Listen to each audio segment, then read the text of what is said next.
All right. Welcome to another edition of the Cue It Up podcast, Cue It Up Network podcast. Demetrius Gelatis here with Jesse Engel. How's it going, Jesse? Hey, what's up? Not too much. All right. So today we've got Demetrius and Jesse Engel here. So he's the first time on the Cue It Up Network. Jesse Engel's a very good pool player, and I'm fortunate to have him as a longtime friend. And so we are going to be potting a little bit about a couple things on our docket. So one of them is that Josh Burble, those you may know him from a previous podcast, Josh is going to be sitting out from the time. And he's actually taken a little step away from pool. And so I feel that I owe everybody an update. It's been a little while, and this is why.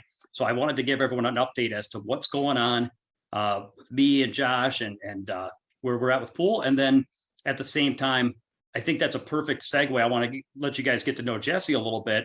And then I think we're going to have a conversation about, maybe why some of the challenges that face, some of the U.S. players, when people are talking about like, oh, why doesn't Oscar play more tournaments, or why doesn't Bergman? Every Mosconi Cup, people kind of start circling through the, top U.S. Fargo rate players and wondering like, why aren't these guys more active?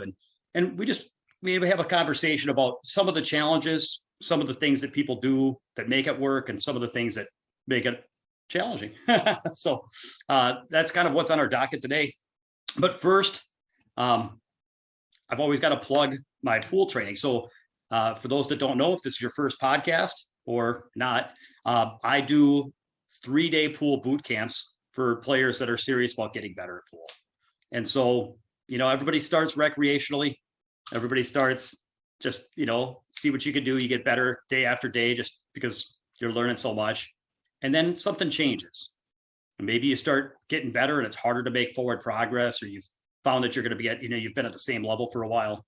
Or maybe you're about to put in a lot of work over the next few years and you've got more time and energy and you really want to see what you can do with the game.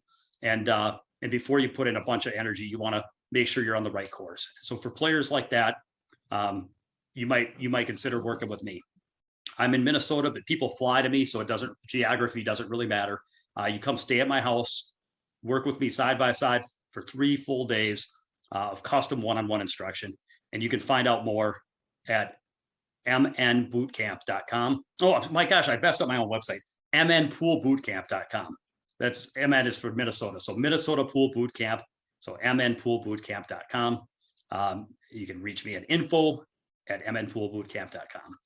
And what's funny, Jesse? I was thinking I wanted to introduce some humor because we got some somber topics today. But I was talking to somebody and I was like, what's great about the people that come work with me is like a lot of them have heard me on the podcast. And so they know what they're getting into. And so most of the people that come are like a really good fit for me because I'm like, they hear me, and then if they like me, they come work with me, and it's a really good fit. I don't really have personality clashes ever. And I was like, I think it's a good thing that I do these things. People hear me and they get to know me, and then they come work with me and it goes real smooth. And then the thought occurred to me, what if, and I was like, yeah, I think this podcast is really helping my business. And I'm like, what if I was actually like the people, there was like dozens and dozens of people that would have come and worked with me. And then they heard me on the podcast and they're like, they were on the verge of like sending the email to me to sign up. And then they're like, wait a second, this guy is a rage. Anyway, I don't know what PG rating we have here, but yeah, you know what I'm saying? I do. Anyway, It was just a funny thought. So hopefully I'm not driving you guys away. So, all right. So that's my plug for MN Pool Boot Camp. Before I get into what's going on with Josh, I wanted to introduce everyone to Jesse. So Jesse, you want me to do your bio? Is that right? Or do you want to? I mean, yeah, you can add, or you can say what you want to say, and then if there's anything missing, I can add in. Okay. So we're going to start at the beginning. So it was a cold, rainy October night when a 13-year-old Jesse Engel first walked by the doors of Jimmy's Pro Billiards and looked inside and was captivated by the emerald shine of, okay, I don't know. I don't know if that's quite how it went, but yeah. How old were you when you started playing? I think I was probably somewhere of 10, 11, somewhere in there. Yeah. I I have a couple family members that play pool. So 2 cousins and an aunt. They were the ones that actually got me into the game. They had a table in their basement, and I believe why it started was she used to drive her oldest son up to Jimmy's actually in the summer to play like these Wednesday night beginner tournaments. And also around that time, they were both like pretty involved in like junior leagues and junior nationals. And there was something where like the age change, like for the brackets they could play in, their teams were about to get split up, and they were trying to figure out who their third player was going to be for like the following season. And then my aunt had this idea that, to kind of have me see if it was something that would be a good fit for me, and then maybe we could hop on a team together. So during that summer, I know my oldest, I'm sure he wouldn't mind me to mention, but Chad, he's come up to these weekly beginner tournaments. So I would go and kind of hop in and play him too, just for fun. And I mean, I'm somebody that's pretty competitive, by nature. So that was something I wanted to get good at. And yeah, I mean, it's kind of a blur now. It's like 15 years ago, 20, I mean, getting close on 20 now. So I might not have all the details exact, but that's pretty much how it started. And then the younger cousin is my age, and there was a lot of weekends during the school year and in the summer where I would go down there, and him and I would put in like anywhere from like 12 to 16-hour sessions, just nonstop playing short sets. And that's kind of what bred me to be a pool player.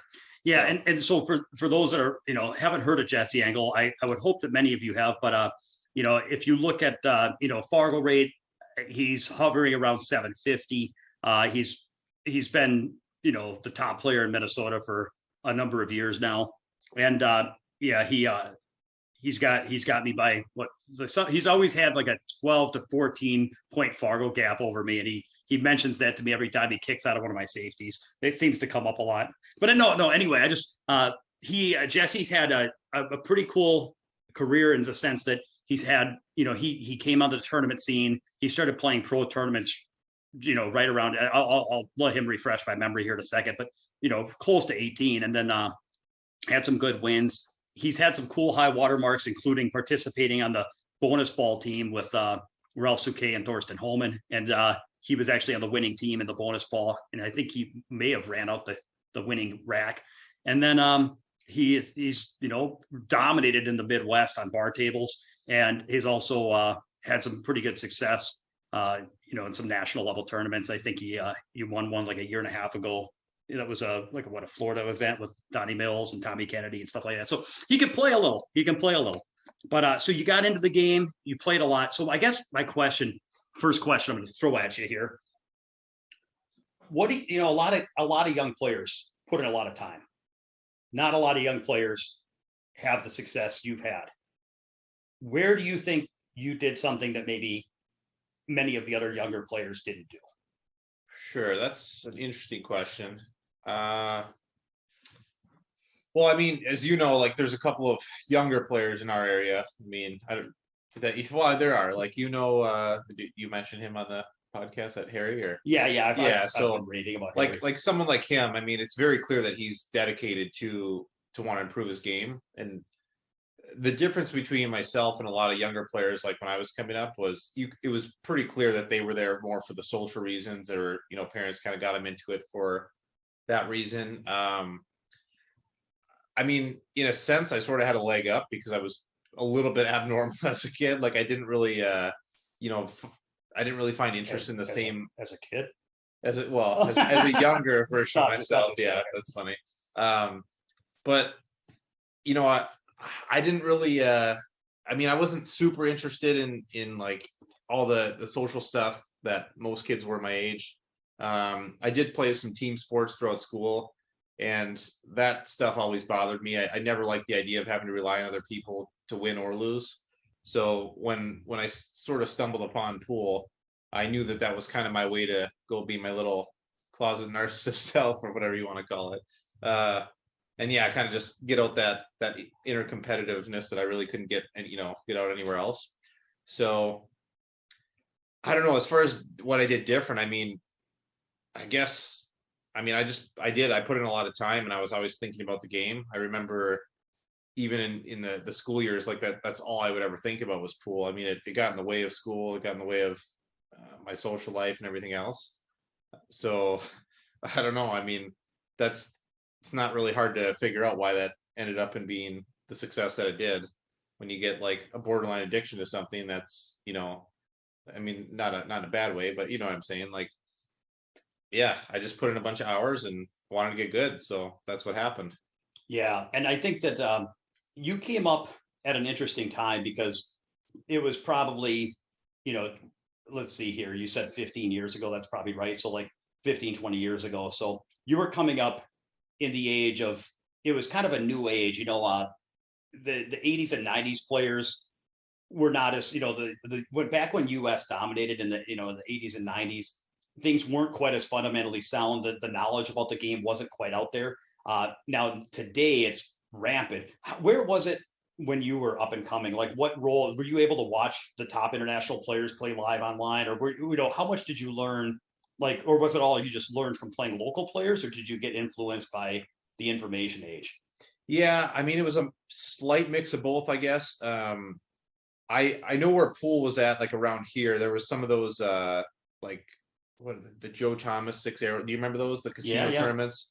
So there was like a handful of events per year where there was like master level, or open level on the bar tables. Yeah, I remember in 2009, I believe you were still playing in the open division in one of those events. I remember that vividly. Like now it's awkward. Like I ended up, because I was in the Masters division, I won that. That was like a tournament I won, and I remember you were in the open division, and I was like, I think, and I was like, why? Yeah, that was like probably like still so as late as 2009, you were still like quote unquote an up and comer, and then like that changed real fast. Yeah, yep, yeah. So I remember like what changed was I know I went to one of those tournaments and I won the open tournament. And then I think there was another one like 2 months later. And I don't really know if I fully believed that I was like a master level player at that point. And then I remember I like not ran through the tournament, but pretty well like ran through a master's level tournament. And at that point, I remember a player who still plays good, Vince Chambers from Thunder Bay. Yeah, Thunder Bay, a great bar table player too. And I remember I don't know, I don't want to make up a story here, but I know I beat him in the finals. I don't know if I double dipped him or just kind of ran through him from the winner's side, but I remember once that happened, then I realized like, oh, like I used to look at this guy as being like the toughest guy aside from maybe when you would come up there, and it seemed like the path to victory there wasn't as out of line as I thought it would be. So from there, I just remember I kind of felt like maybe I can just be the best around here. Yeah, so. And I want to. There's some questions I have about that, but shout out to Vince Chambers. This guy. It was funny because, well, I'll just say the last time I played him, you and I and actually Josh, the three of us were actually at a tournament in Duluth, Minnesota, and it was some qualifier for one of those Darren Appleton World 8-ball things. That anyway, I remember it was like a race to 9 bar table 8-ball. Was it a race to 9 or a race to 7? Race to, well, all I maybe it was 9 and 7, or maybe it was 9 and 7, or maybe it was 8.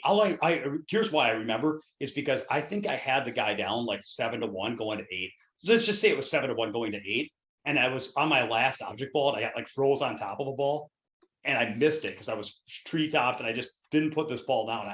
I want to say I was up like 7-1 going to 8, and I was shooting like the hill game, and Vince cleans up that rack and breaks and runs out the set. And I think it was he either ran out and broke and ran 6, or he ran out and broke and ran 7. It was one of the two. He either ran like 7 and out or 8 and out on me. And so I was playing pretty good. I was feeling kind of optimistic, and then that happened, and I was like, woof. So anyway, he's a tough player, man. He's a tough player.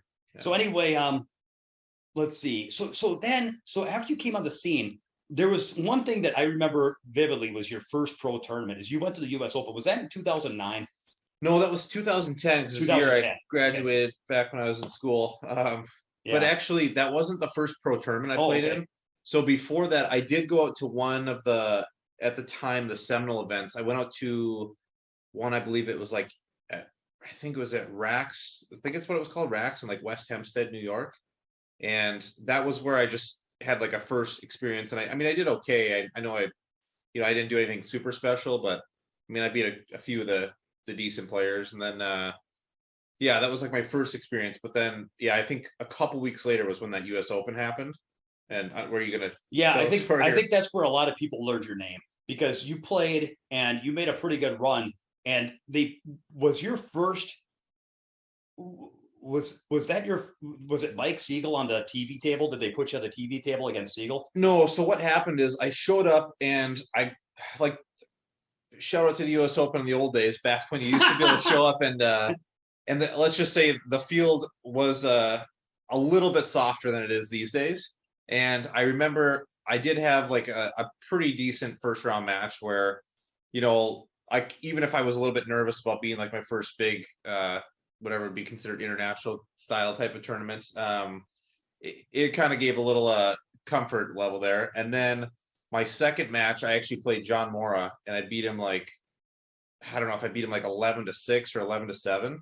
And I remember when that happened, like I knew I was playing good pool at that time, but I beat this guy that I'd like seen, you know, tons of stories about and seen that he was like a great player, which I mean, he's an incredible player. But when I beat him, like, I guess I still had that sort of, that, I wouldn't call it a level of delusion, but like just where I didn't quite know enough to like know where I really stood.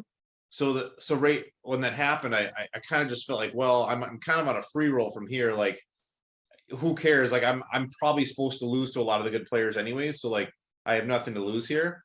And then that was where I played the third round match, and that's where I drew Earl Strickland. I saw that hill match. Yeah. And it was funny because like I felt like I was playing a pretty good set against that guy, but I just remember being like pretty, I don't know, like kind of like checked out mentally from like what was going on, and I knew I was kind of just in the zone of that thing. And it did end pretty fortunately, where, you know, I was breaking really good because I had a fix on the rack back then when you could really doctor it up. But yeah, in the hill match, I remember he left me like this. I was on the 2-ball and I was like maybe 3 inches off the rail. It was one of those shots where the 2-ball's past the side, but out more towards the center of the table, and you kind of had to do like that back cut shot. And the natural like tangent line off it was the cue ball was gonna hit into the 8-ball and then come back up table a little bit. So it was like, you know, it could look like a good shot. And I hit the ball like pretty good, and the ball jawed, it like rattled like 3 times, but I hit it really hard. And then it went across table above the other corner pocket, and the reverse spin brought it back over to go in the same pocket I was trying it in. And then I got pretty fortunate that, you know, I was good on the 3 from there and I ran out. I remember that. I didn't remember the details. I remember you had a very testy 2-ball, and that you got up there and you know, shot at it, and all I remember is that it missed and bounced around and went in somewhere, and then you cool as a cucumber ran out while Earl was probably reflecting on the nature of the rules of 9-ball. Yeah, no, I think he was handling it pretty well from what I can remember. No. Well, Earl's Earl, you know, he's Have you played Earl again? Oh, okay. Too soon. Okay. Too soon. Well, actually, I'm still up 8-7, a race to 9. But yeah, no. You know, he's on the Mosconi Cup this year. I heard. Jesse played Earl, but I went. That was the Aranis when I had James Aranis at the Calcutta. You know, Jesse and I had. Anyway, I went down to that tournament with Jesse, and he played Earl and got up 8-6, and I think Earl conceded. Yeah. Anyway, well, so I just had to reminisce for a second. For sure, yeah. Well, we can hop. So just to finish the US Open things, you're asking about the first big tournament there. Yep. So then I beat him, and I guess like, you know, I wasn't like too into like what was actually going on in the pool community at that time. I was just sort of focused on myself, and I remembered like all these like, you know, talks when I was like going to the bracket room where they used to have across the hall, and like I overheard somebody saying like, yeah, like this guy like upset him and like ruined the match of the century or the match of the decade or something. And I didn't really know what was going on because I didn't really look at the brackets. I mean, I'm just whatever. And then I find out that like they were doing like these write-ups about Earl and Mike Sigel playing for like the first time since the 90s. And they were already like pre-planning this grudge match for the TV match because nobody thought I had a chance to beat I remember walking past Shannon Dalton, who like he had like lines on the match and stuff. He's like, yeah, he's like, the line was for you not to get past 4. And I was just like, man, like no respect around here, you know, like I mean, whatever. But then from there, yeah, like those were the days when I hadn't really faced like defeat and the struggles of traveling yet. Because then I remember I had a good break at the hotel, and I had like a 4 or 5 hour break in between those matches before I had to play Mike. So I remember I just went back and I just like kind of relaxed. And then when I came back, like at that point, now all of a sudden like I was getting like some attention and a bunch of people were watching, and I was like, I'd heard of Mike Sigel. I mean, I knew kind of who he was from the past, but I'd never seen him in person. And that's a match I'll for sure never forget. Like it was pretty funny. So we start off and we leg, and I win the leg, and I break and I run. And like he's doing his thing, where he's kind of talking with the audience. I think he has like somebody, I don't know if he's dating or married, whatever it was, but he like his partner with him at the time, and then some family friends or something. And he was kind of just talking like, yeah, this whatever, like I'm playing this good, I'm playing real good. And then all of a sudden it gets to be like where I'm up like 3-0, 4-0. And then I start hearing the comments of like, yeah, this kid reminds me of me when I was a young kid. And then by the time I was up like 7 or 8-0, like it was just like crickets. Like the guy was like, he didn't really have anything to say anymore. And I remember like this is the great vivid memory of the shot. So when I was up, like it was either 7-0 or 8-0. I remember I finally got hooked on a break, and I pushed out to a shot where like the only shot you could shoot was like, or a sort of jacked up draw kick to like kick the one ball from the center of the table into the side. It was a pretty tough shot, but I was just like, I felt invincible at the time. I knew I had this huge lead. So I pushed out, and he kind of does this thing walking on the table, and he's like, there's no shot, he's like, whatever. And then he passed it back, and I just drilled this kick and got perfect and ran out. And then I know that I got up 10-0, and he finally ended up winning the game when I was up 10-0, where I got, I finally had to play safe, but he made a good kick shot and ran out, and then I ended up beating him 11-1. And to this day, that might have been, I mean, that has to be like top 3 of the best, like quote unquote AccuStats match I've ever played. I don't actually think in the race to 11 I made a single error. Like it was pretty crazy, man. And then and then that was where I had my first experience after that with maybe some disorganization with some pool stuff. So then I had to play Torsten next, and I hadn't even met the guy at this point, but they kind of like were like making a big deal of this match, and it was supposed to be like this new up and comer versus the seasoned veteran guy, and they had a schedule that like the 7 p.m. match on the TV table. So I plan ahead. I go nap, do my thing, rest, and then I get a dinner. And I show up, and those TV table matches, sometimes they take a little bit longer. So we're already running behind like 20 to 30 minutes. And then they, we know we're on deck. So we go up, we start hitting balls. And then like 15 minutes into, like they're about to get ready to start, they come up and they're like, actually, you know what? Like, because it's so close to the next round, we have like a match that we can't not have on the AccuStats thing.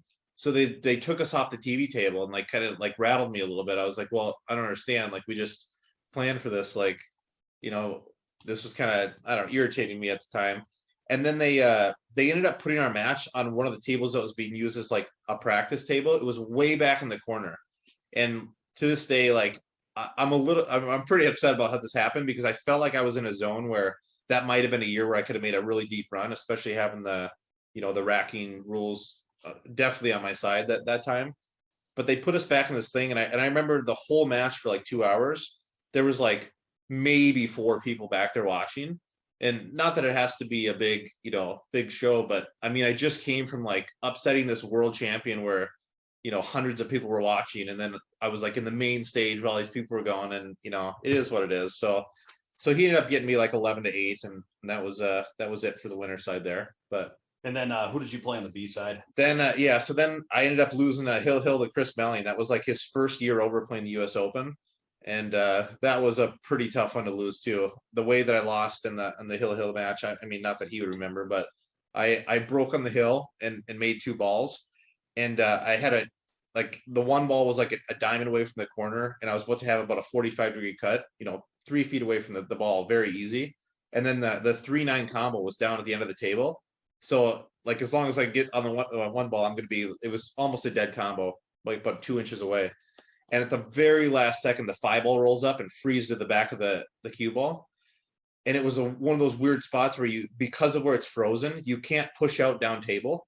So I could only like push out on the same side of the table unless I wanted to go like 3 or 4 rails and risk hooking myself. And could you have broken open them 3-9? No, I was frozen. Yeah, the 5 was in the worst spot, like where it landed. Yeah, I got you. So I made this, very mature short decision after about 10 seconds that I was just going to do the shot that I love, which is just to jack up and roll, slow roll it in. And I hit the ball perfect and I make it. Well, then the cue ball like ticks off like the 7 or 8 ball that was, like a diamond and a half above the 1 ball there. Okay. So it ticks off it, and go figure it. The cue ball rolls now and freezes on the other side of the 5 ball. So it was just the worst result that I could possibly get. And it put me in a spot where now I had to basically shoot the same shot on the 2 ball, but it was a different type, but I couldn't have shot it more than like a pocket speed shot. And then it was going to be, now I was going to leave myself on the other side of the table away from the 3-9 combo if I made it. But I ended up shooting it and I got it in there. And then I was like, the cue ball was like close to the end rail. And now the 3-9's way down at the other end of the table. Dead if you're like down at that end of the table. But now when you got like a 45-degree back cut at 3 inches, you're like, well, what are you going to do, right? So I ended up shooting it and it just rattled out. And then from there, he made a pretty good out because the cue ball came, back where it was like real tough shot on the 3 ball. And he made, not a surprise with his shot making ability, but he made a great out, and that was the end of the tournament for me. So tough. It's long story, but so that was a couple things. First of all, you've mentioned a couple things about the rack, and I just wanted to kind of get some zoom in on this because it's a very polarizing topic. But when you said something, you used the word doctor the rack, and so already there's probably 20% of the people listening that already have you pegged as like a horrible human being. So I just want to zoom in when you tell me what you mean about doctor. Now, my understanding. Okay, let's just say scenario 1: player racks the balls and then inspects the rack to look for certain tracks of tight balls, reads the rack. Maybe if it's rack your own, if you don't like your rack, you re-rack until you're satisfied that you have a good lay of balls that you can predictably control. That would be reading the rack and racking persistently to get a rack that you like, that you read correctly. Scenario 2 would be deliberately creating gaps to increase the likelihood of certain outcomes. Are you trying to gap the rack, or are you just trying to read the rack? Sure.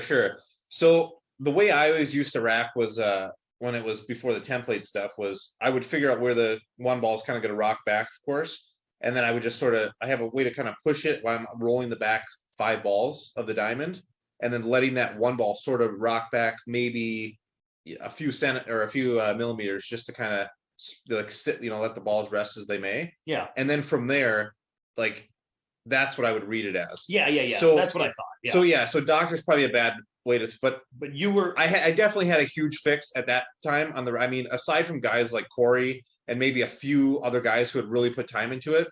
I don't think there was that many guys in that tournament that could have read the rack better than myself at that point. Yes. I can attest because I remember, and I've played the US Open a few years, but I believe that was the year that you showed me how to read the rack.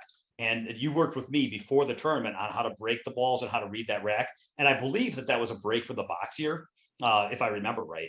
And you were showing me how to break the balls and how to make the wing ball and how to read, how to read the gaps, or if there's gaps and if there's not gaps. Anyway, you showed me. And then now I'm not interested in, like, I didn't have any kind of, tournament that I'm going to like tell a story about, but I will say that I've never ran so many racks off the break as I did after you showed me how to break and read the rack and break the ball. So yeah, back around that time, that was pretty much everything, before 10 ball came around like real seriously and became the main game. That was just a huge edge, man. Yeah. So my other question, I just wanted to do that for your own reputational defense. Well, quick side note on that too, like that, of course, that's like a huge debate that's gone on in pool, but it's always struck me as a little bit ridiculous because it's like racking is a skill in itself, and I know why people don't want that to be a part of the game,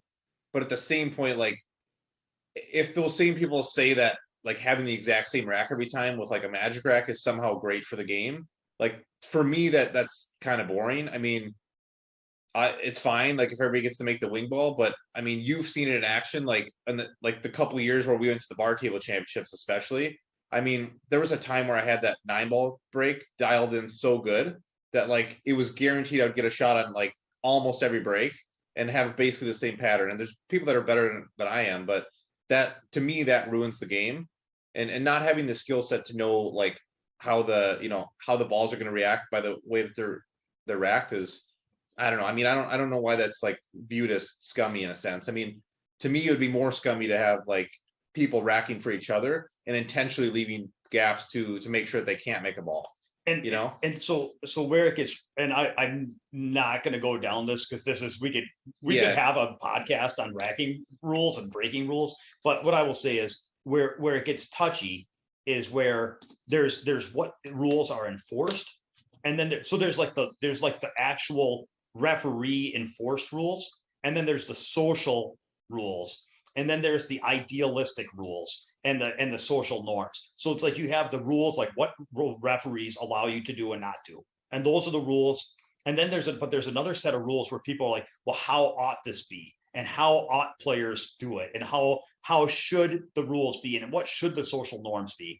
And it should just be that we rack and we don't inspect and we break hard or something. Like people have their own ideas of how it should be. But the problem is that if you have a group of competitive pool players, many of whom are learning to rack and read the rack and break and control certain balls, and then if you had a bunch of purists out there that are just like, well, I just want to hit them hard and play from there, like those players, you're not going to see those players. And so it's like, it's just, anyway, it's really unfair to a competitive player to ask them not to defend themselves against other people that are, developing and using those skills that are within the legal rules. They're not breaking rules. Otherwise the referee would be involved. Anyway, yeah, that's honestly as far as I want to go into that, because my next question for you,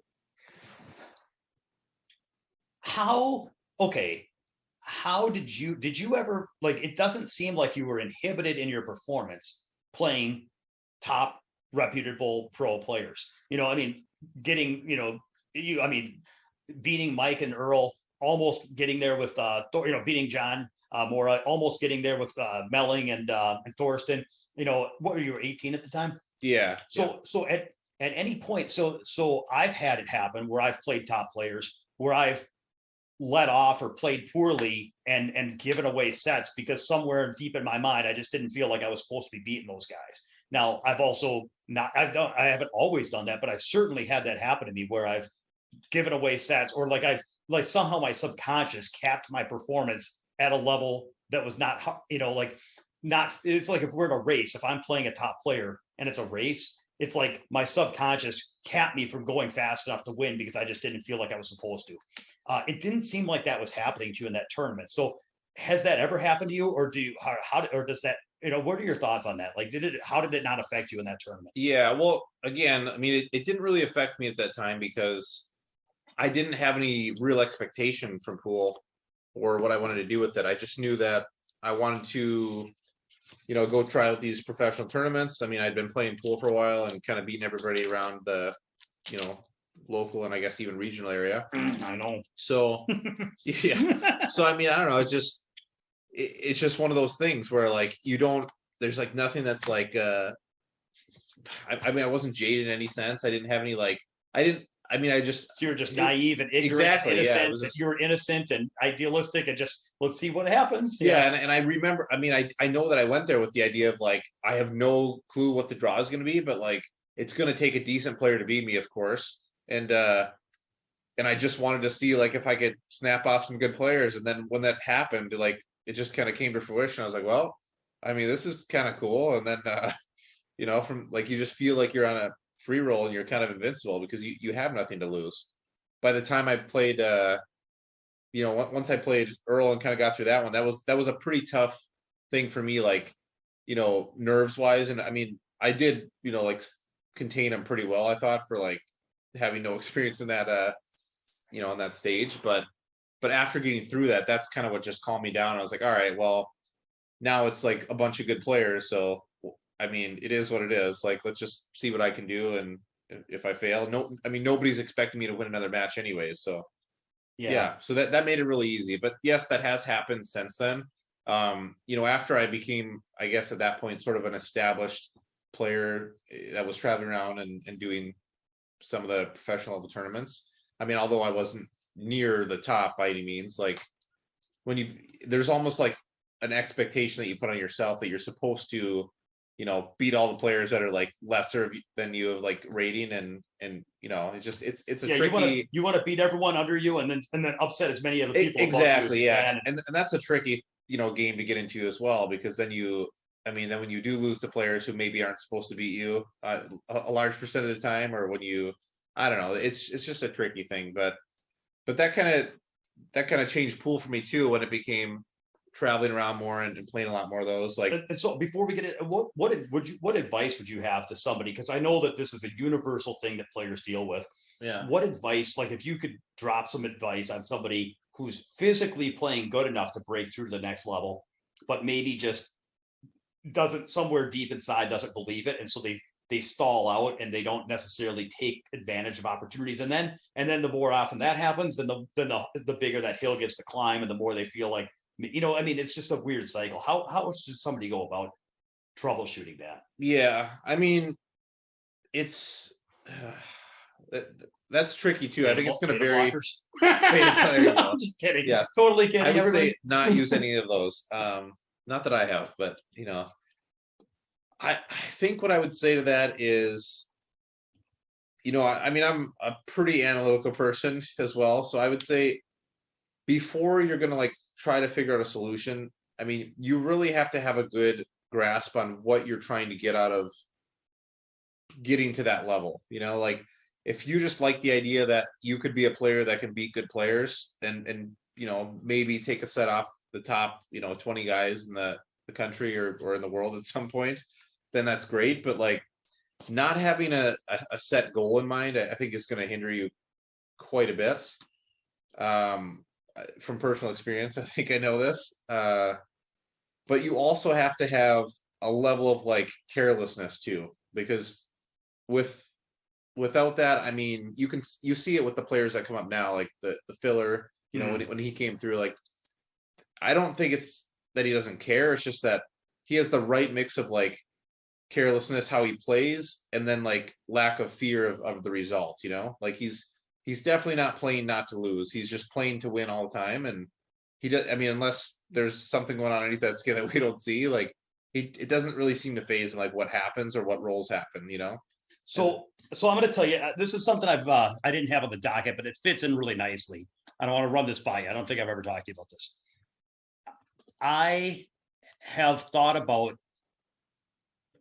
okay, I've boiled it down to 4 categories of what, to say it quite simply, what do wins mean and what do losses mean?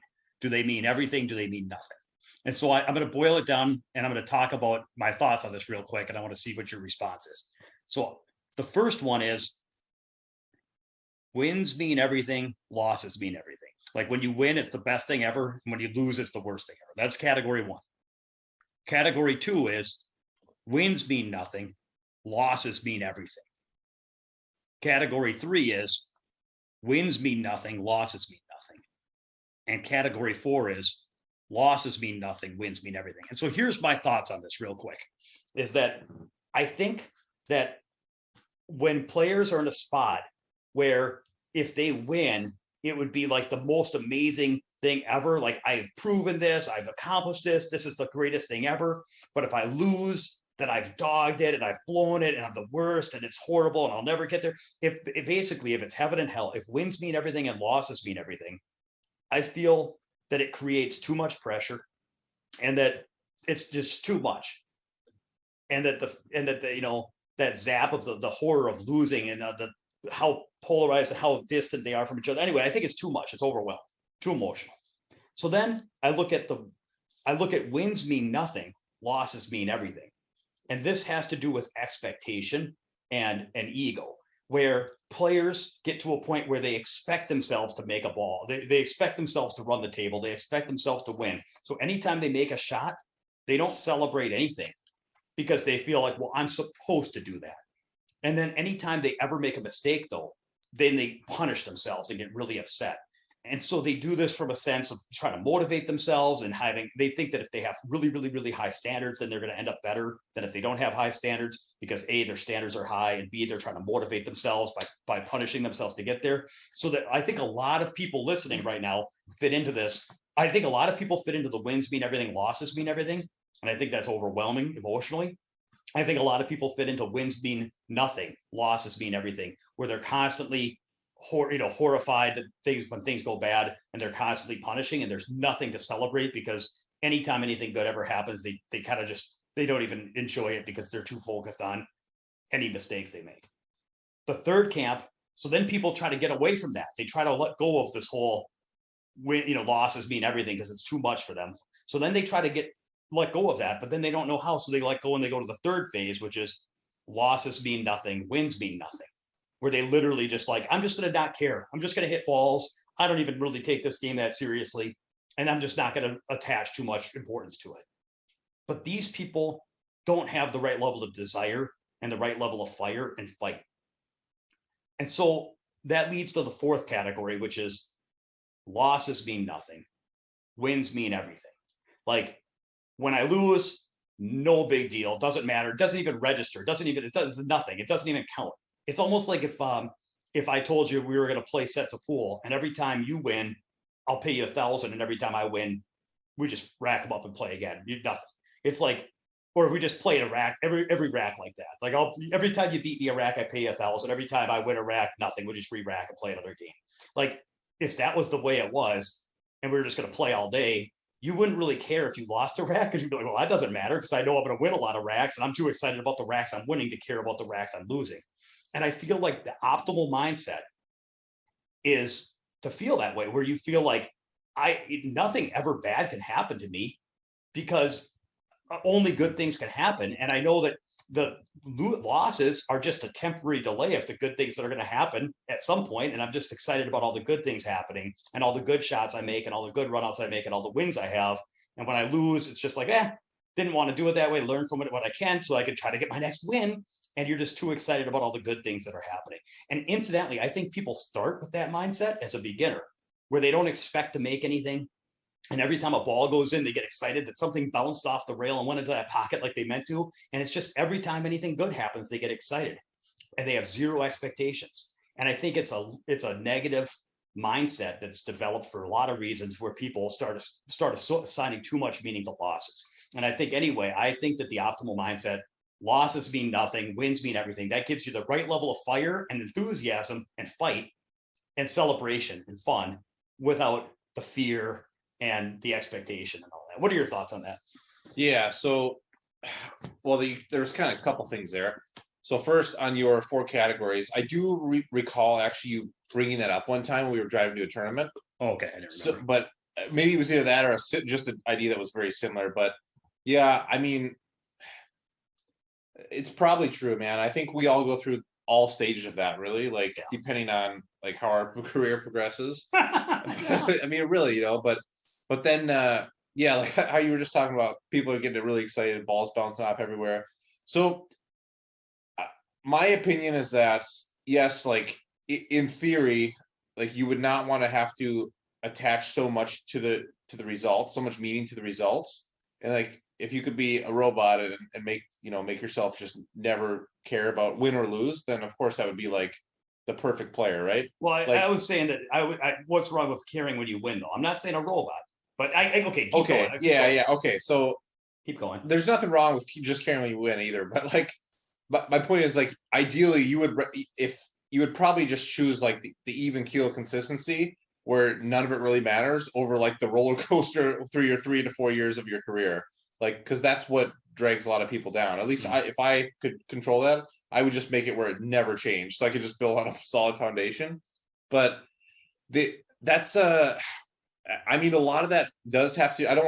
I'm not a big person of like assigning things to luck, but there is some things that have to kind of be very favorable for that to go on like a good trajectory, which is one, like in your stage where your learning curve is extremely high, and you're just constantly soaking up information and climbing the ladder of players, you also have to have the right amount of available competition to continue for you to make strides up that ladder, right?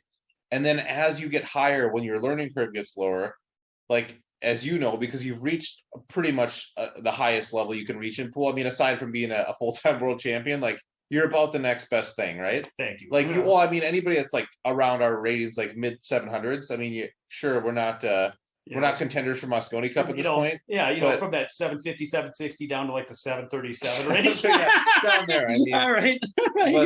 But yeah, like like that's basically the next like semi-pro level. It's all kind of in the range, and not to say that if the opportunities were different, again, I'm not trying to make this into some sort of victim story for anybody, but that does play a huge part because had you maybe had the exact same opportunities that I did, like your Fargo rate might be at this point 750 to 770, and just based on like how dedicated of a person you are, but you came up in a different time of pool. So I've told people, and this is one of the reasons when I plug my boot camp, I'm like, I maintain that, like I had a whole thing on the formula for improvement where it's like, has something to do with the amount of work you put in, but it's also about the quality of the work you put in.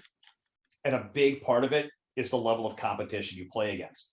And I don't really believe that people can get that much better than their competition. So if you want to get, if you're a 600 Fargo rate and you want to get 700, there's just, if the best players you're playing against are 620 to 640, I think you might get 650. You might get 660. You might get to where you're beating those guys, but it's going to be hard to get levels above them if you're not playing guys that are levels above them. It's really, really, really hard. And so one of the reasons I plug my boot camps is because I'm a good player and I can help a lot of people, because if they spend 3 days side by side, learning my mannerisms, learning my approach on certain thought processes, all these things, it's absolutely, I view the game differently. I play the game differently than people that are not the same level as me, and they can pick up a lot, even the stuff, like half the stuff they learn is stuff that's like taught cognitively. Half the stuff they learn, they don't even know they learned. They just see it change in their game, or I see it change in their game. But the level of competition is the other half. And I tell them, when you go home, what's your tournament? Like a part of our boot camp is like, you got to tell me about your tournament calendar. Like, what do you got for sparring matches, for tournament matches? Like how many players that are at the level, that you want to get to, are you going to be playing over the next 6 to 12 months? And if the answer is none, then we need to talk about that, So anyway, I agree with that. Yeah. So then I guess just to tell that little point is, if you look at a difference, like Shane like was destined to be what he is, probably regardless. But one thing that I would say is like, he did come up at a really, really good time with pool, where there was a lot of changes in like the technology and the table conditions, to a point where he was so hungry and traveling around and playing every tournament, gambling, doing all these things, that there was, like, looking back, you can see how many leaks were in like the best players of the 90s, and him coming up as like the best player of the next age. It allowed him to just dominate to the point where I would love to be inside of his mind in 3 years after he realized that he was the greatest, because once you reach that level, then you do feel invincible, Well, and I want to talk about this. I don't want to, man, I've talked about it before. I really want to put an asterisk. I think Shane was like the greatest of all time for 10, 15 years. But one thing you got to realize is that you mentioned technology and just the right timing. Like, pool had gone from gold crowns to diamonds and from 9-ball to 10-ball. And Shane dominated once it was big table, or once it was 10-ball on diamonds, like that. And so I want to, when you say he's like, because when you talk about the players of the 90s and the leaks in their game, had he been playing Johnny Archer and Efren and Earl gold crown 9-ball, I don't know that he would have dominated. Like, even if you could take Shane from 2007 and stick him in the 90s, I don't know that he would have dominated against the players from the 90s on gold crowns playing 9-ball. I think a big part of it anyway was that everybody else switched from gold crowns to diamonds. It switched from 9-ball to 10-ball. And Shane was like the first, top level player that kind of cut his teeth on those games. And so he wasn't like a 35-year-old established pro switching games. He was a hungry 21-year-old learning and mastering that game so that when he put that game together in a way that nobody else had, to him it was like, well, this is the game we play, and this is the normal. It wasn't like, oh, we're playing on this weird table, we're playing this weird game. It's like, this is just the game he grew up with. Anyway, I think that was a factor in why he was so dominant. And so yeah.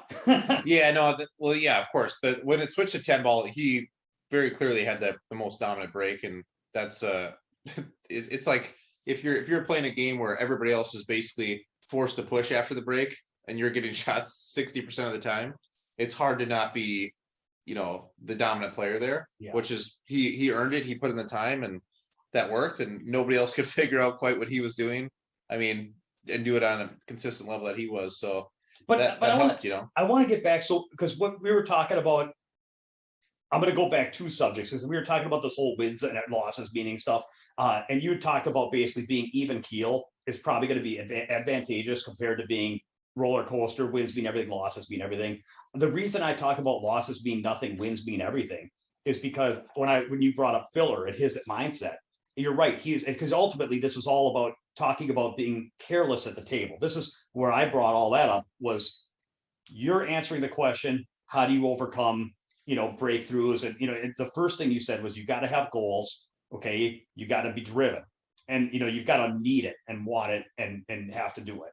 And then the second thing you said was you got to be a little careless. And I talked about this whole winning and losing and what does it mean thing, because when I look at Filler, he doesn't look like a guy where he's even keel and losses and wins mean nothing. It looks like a guy, but to me, it looks like he doesn't like to lose, but his not liking to lose is like, it seems like on an emotional scale, on a 1 to 10, it seems like wins are like a 10 for him, and losses are like maybe not a 0, but like just enough to like motivate him to practice and look forward to the next one. It doesn't look like he really registers the losses as hard as he registers the wins. And so when I look at guys like, and there are some even keel guys too, I suppose Ralph, and who are some of the, Thorsten, who are some of the even keel guys that don't really get excited when they win a major?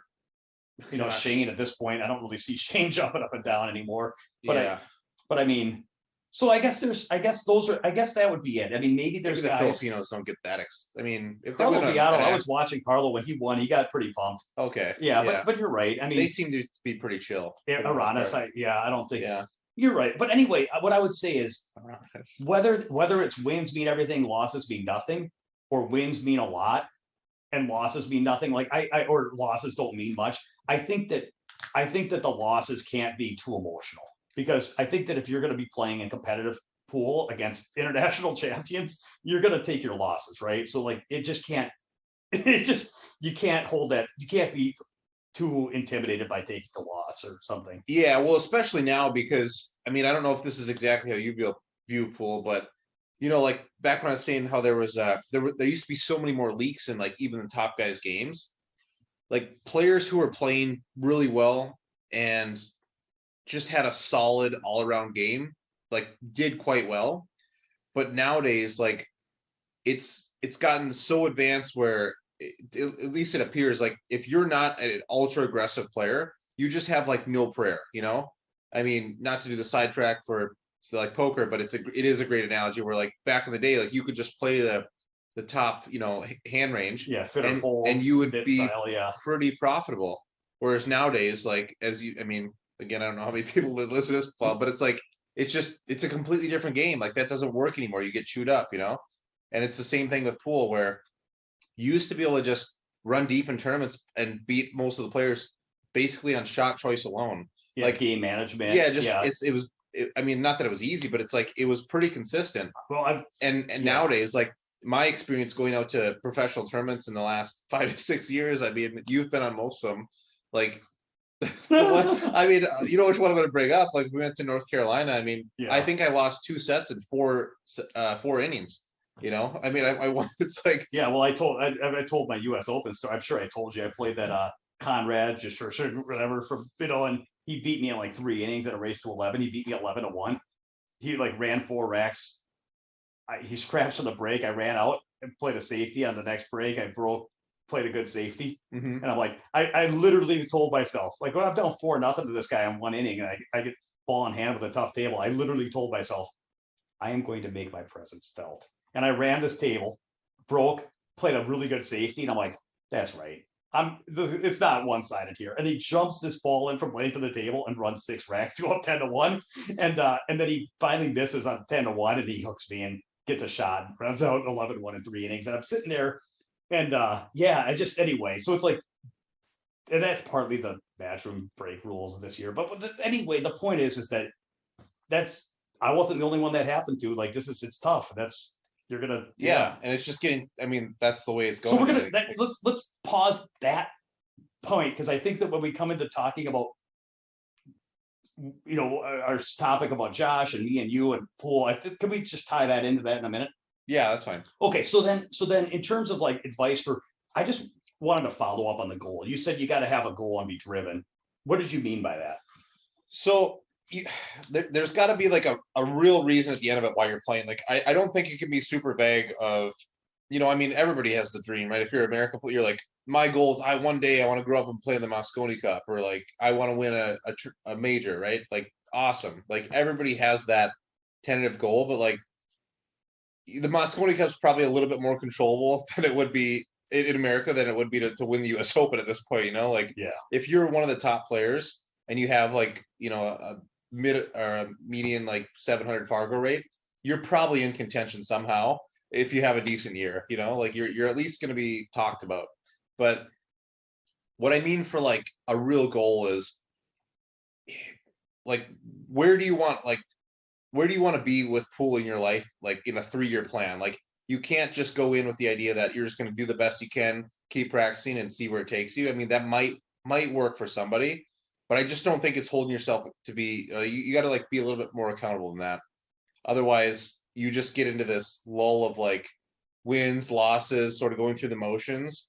And I mean, maybe some people can make that work, but I just don't see it like being a formula for success. That's good, man. Because I look at a player like Tyler Steyer, right? Like he's very, very dedicated, like I don't know if he had a set goal of where he wanted to be, but something like kept him like waking up and playing X amount of hours a day and just like really grinding to see what he could do. And that's whatever you have to do to like make yourself do that. That's what you have to do. And without having any sense of like any kind of goal, then I just don't think that's possible. That's good. So that's good. All right. Let's see here. A lot going on. So, okay, cool. So I think, and then the other thing, I mean, I think we're pretty well to the point. The only other thing I wanted to mention that you did is after the US Open, you ran the roads for 2-3 years, not full-time on the road, but like you kind of lived in different parts of the country and went to a lot of pro tournaments. For how many years was it that you were kind of full-time trying pro tournaments? Yeah, I mean, I think it was like 2.5, maybe 3, we could call it. But I think that even that year that I played that US Open, like I was still working part-time until probably a week before that US Open. And then I realized not really something I wanted to do, because I think I went off to at that time I was just working like a basic job, like a starter job. And I know I won some casino tournament for like, it was like $1,400, and I was like, quit your job. And I thought about it, and I was like, you're like 18 years old, you won $1,000. You're like, because I remember, I remember I went in and asked him, and at that time it was scheduled where like for my position, we were kind of required to do every other weekend, and eventually it came up where I went and asked my manager, like, hey, I was like, there's this pool tournament I want to go to in October.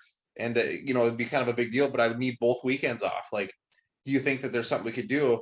And then I remember hearing back later in my shift, she's like, yeah, we probably just can't do it because unless you could find somebody to fill for you. And nobody would ever like wanted to do double weekends because nobody wants to lose other weekends. So then I came in the next day. I was like, yeah, this really isn't working out for me. So I got to put in the 2-week notice, So, I mean, I don't know. It was kind of funny. But so, and when you were playing, you used to, did you run the roads with like Deshane? Weren't you like, well, no, how did that work? Or who are some of your road partners that you were traveling with? I never really had road partners. I mean, like Dustin from here, him. I don't even know if he still plays much pool at all, but we went to some tournaments. I mean, I know I went to some with you. Okay. I'm trying to, it was just like, I know, actually, you know what? Bo Runagate was still living here. So him and I traveled to a few tournaments. We went to more like the regional stuff together, or like the weekend kind of stuff. And then, then he eventually moved away. And then I think at that point I was just kind of like doing my own thing. I knew people, so I'd travel and meet up with people Okay. and kind of stay with. But yeah, I did. I think I spent like probably a month and a half with Shane, and that was a pretty good experience. That was fun. That's cool. He's a pretty cool guy. So now I want to talk about Josh for a minute and talk about why Josh is down in the spot. Okay, so we're all friends. Me and Josh and Jesse, we long history. And Josh gave me permission to talk about this, so it's all good. Basically, I think that as I thought about it, Jesse, I have this idea, and I mentioned it on a podcast a few weeks ago, that pool at the highest levels, and maybe at all levels,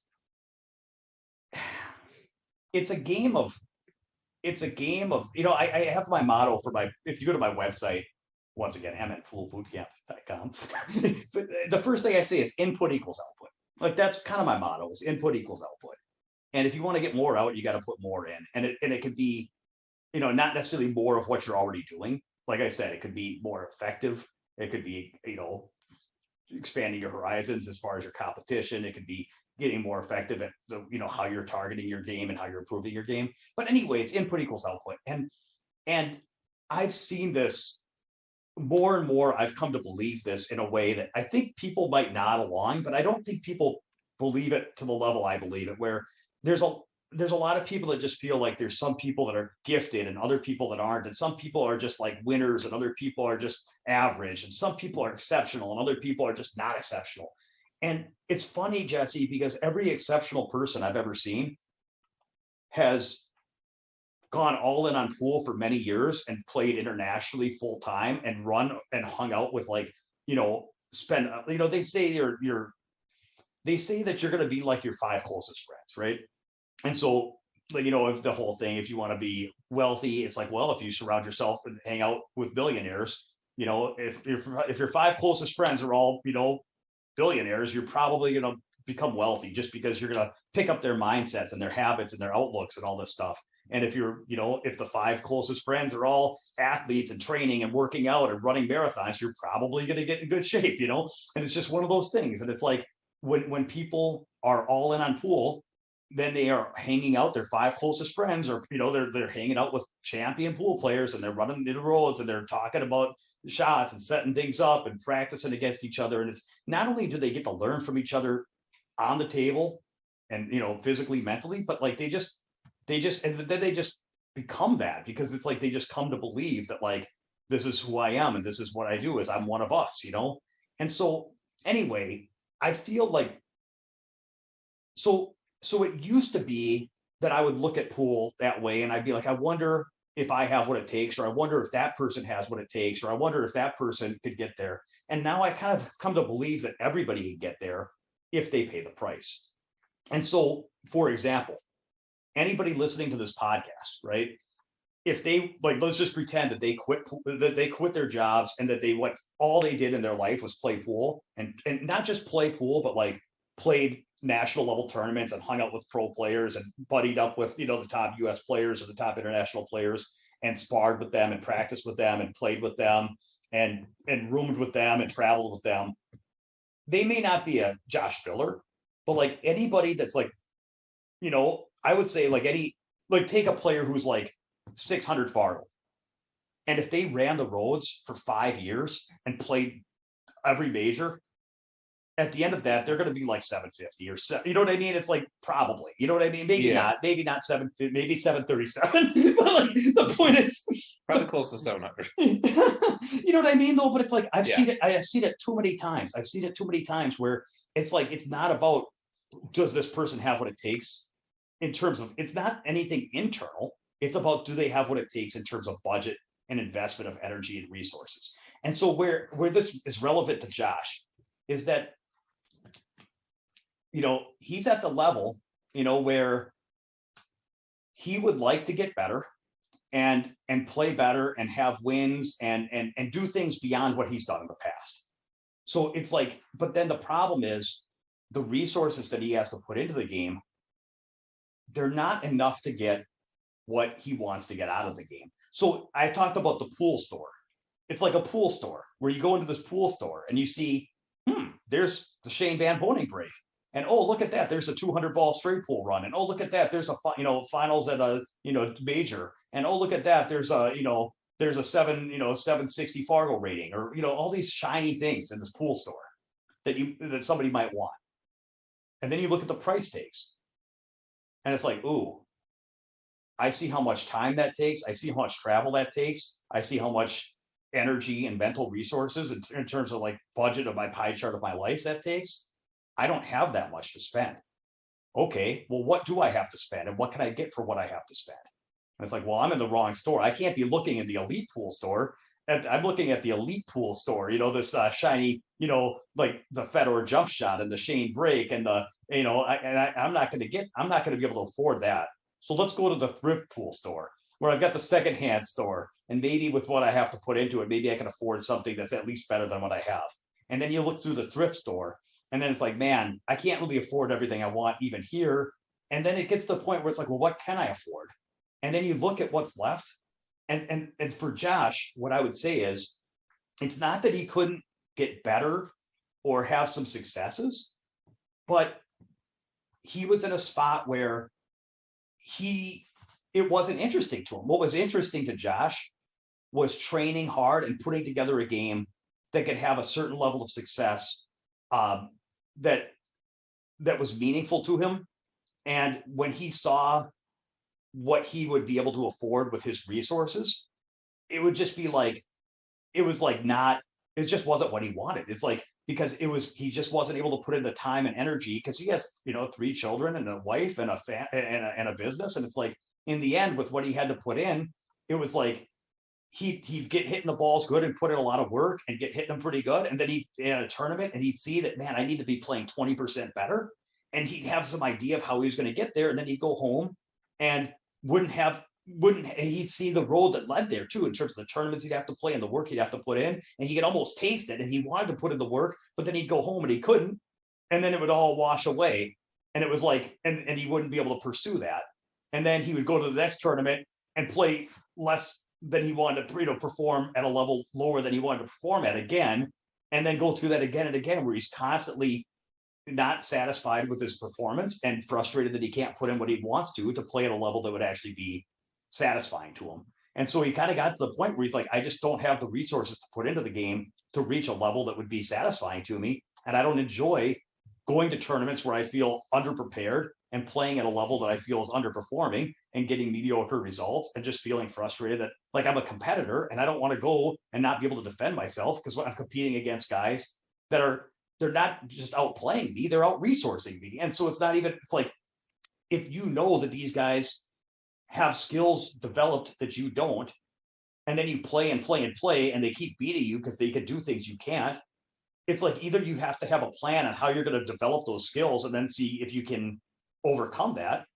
And if you can't, and you're just going to show up and keep running the same skill set that's not competitive, how many times are you going to show up, run the same game and lose, and be like, what, you know what I mean? So I'm not sure if I said that perfectly. And so Josh, if you listen to this one, sorry if I didn't represent you fairly, but I think it just got to the point where he's like, the only way I'd be interested in playing is if I could put in enough into this game to where I could develop my skills to a level where I could defend myself in competition and achieve some of the goals that I think would actually be meaningful, because he saw that the level he would actually be able to get to with the skills that he, with the time and, stuff that he had to put in, just it wasn't that interesting to him, trying to see if he could grind up 10 more Fargo points, or, take 1 or 2 more scalps. It's like, that's not what he wanted. He wanted to be able to play, a high, a game that he could feel really proud of and excited about. So, and I just don't know that he felt he could get there with what he had to put in. He's like, and then what that would do then is it would lead him to be frustrated too, where he was like, sometimes he was, frustrated when he compete sometimes, because he'd feel frustrated he didn't have more to put in. He would sometimes be frustrated when family and business, anybody that has a job and a family knows that there's times when those things push, other stuff out of the way. So like, maybe you have family first, business second, pool third, but all of a sudden something happens with your family where for the next month or two, everything else is out the window because you got to attend to first things first. And so then so then Poole gets shoved to the side and then you get frustrated. So, and I'm not saying he's not like a rage monkey where he's just sitting around frustrated all the time. It was just a persistent theme, which is when he was playing Poole, it would be frustrating at times because he wasn't able to put in what he wanted to. And then that led him to kind of be resentful sometimes of his, obligations in life. And I don't know, it's not one-sided. I mean, he's a thinking player and he's self-aware and he's played Poole and he's managed through this. And he just got to the point where he's like, yeah, I've run it enough and I see where this leads and it's not good for me. And so in the end, he'd rather not play and put more into his family and his business and doing things that, anyway, so that's kind of where Josh is at. Yeah. Yeah, I mean, as you said, we all know each other, so I'm pretty up to date on the story as well. Is there any adjustments? I mean, you've talked to you had dinner with him last night. Did I misrepresent Josh? No, I think that's pretty spot on. I mean, yeah, it's like for Poole, like he is the type of guy that wants to if he's gonna train and he wants to compete as much as he can and see progress, and that's understandable. But for Poole, it's like I think the thing that he struggled with, and I've probably struggled with this a little bit at the time too, but Poole is like when you get this like bug where you want to get really good and then you want to go test to see like what the results are about your training, you start to realize that it's not quite as bad as this, but it's in the same range as like the idea of training for 4 years to try to make the Olympic gymnastics team. It's like at some point, like, I mean, you either have to be the most mentally tough person or you have to realize like, well, wait a minute, like how many times am I going to do this? And then just realize like I didn't make the team. And then I go and like train for like another, I mean, obviously it's not the same as that, but Poole is kind of like that where you can practice, you can play every day in your garage if you have a table or whatever you want to do. But there's only so many times you can get out there and compete with like the world's best, right? Unless you're one of the guys who are the top 20 in the world who either have some sponsorship help or actually are just positive EV players who are able to make a living at it. And that's just such a small few that get to that level. But there's also 100 or 200 players that are not positive EV, but that are just, they don't have as many obligations. They don't have jobs and necessarily family that are dependent on them. And they just travel around full time and they're willing to basically couch surf or break even on life for a while and just to spend 5-10 years to see how good they can get, And that's true. Yeah. There's a lot of, and I think I would actually say that's most players. Like if you looked at say, if you looked at the players that are between 700 Fargo and 780 Fargo, and you just looked at all the players that attended tournaments, there's some of them are players like me and you that are like not full-time players, but we shot take periodically.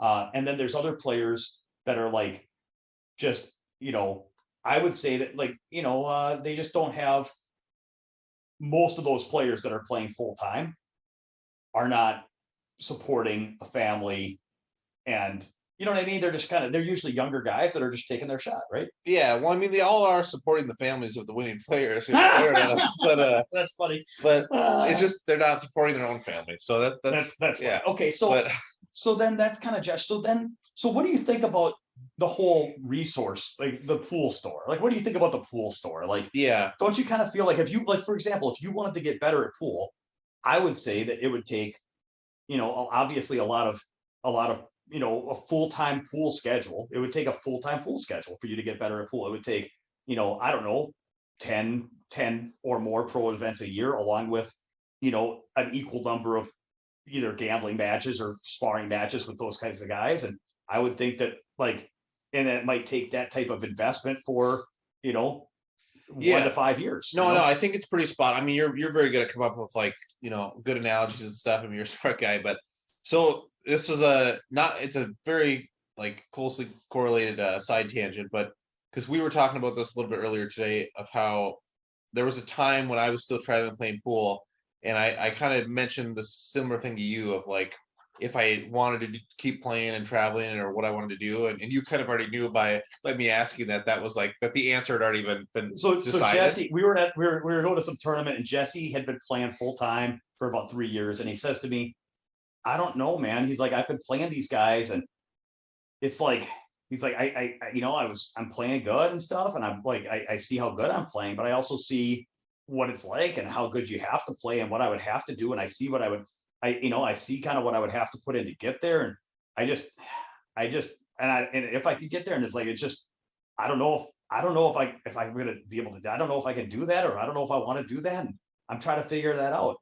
And what I told Jesse, which sounds really cynical of me to tell a young, world-class pool player, but I told him, I said, Jesse, if you have to ask yourself, then the answer is no, because the players you're going to be competing against don't have to ask themselves.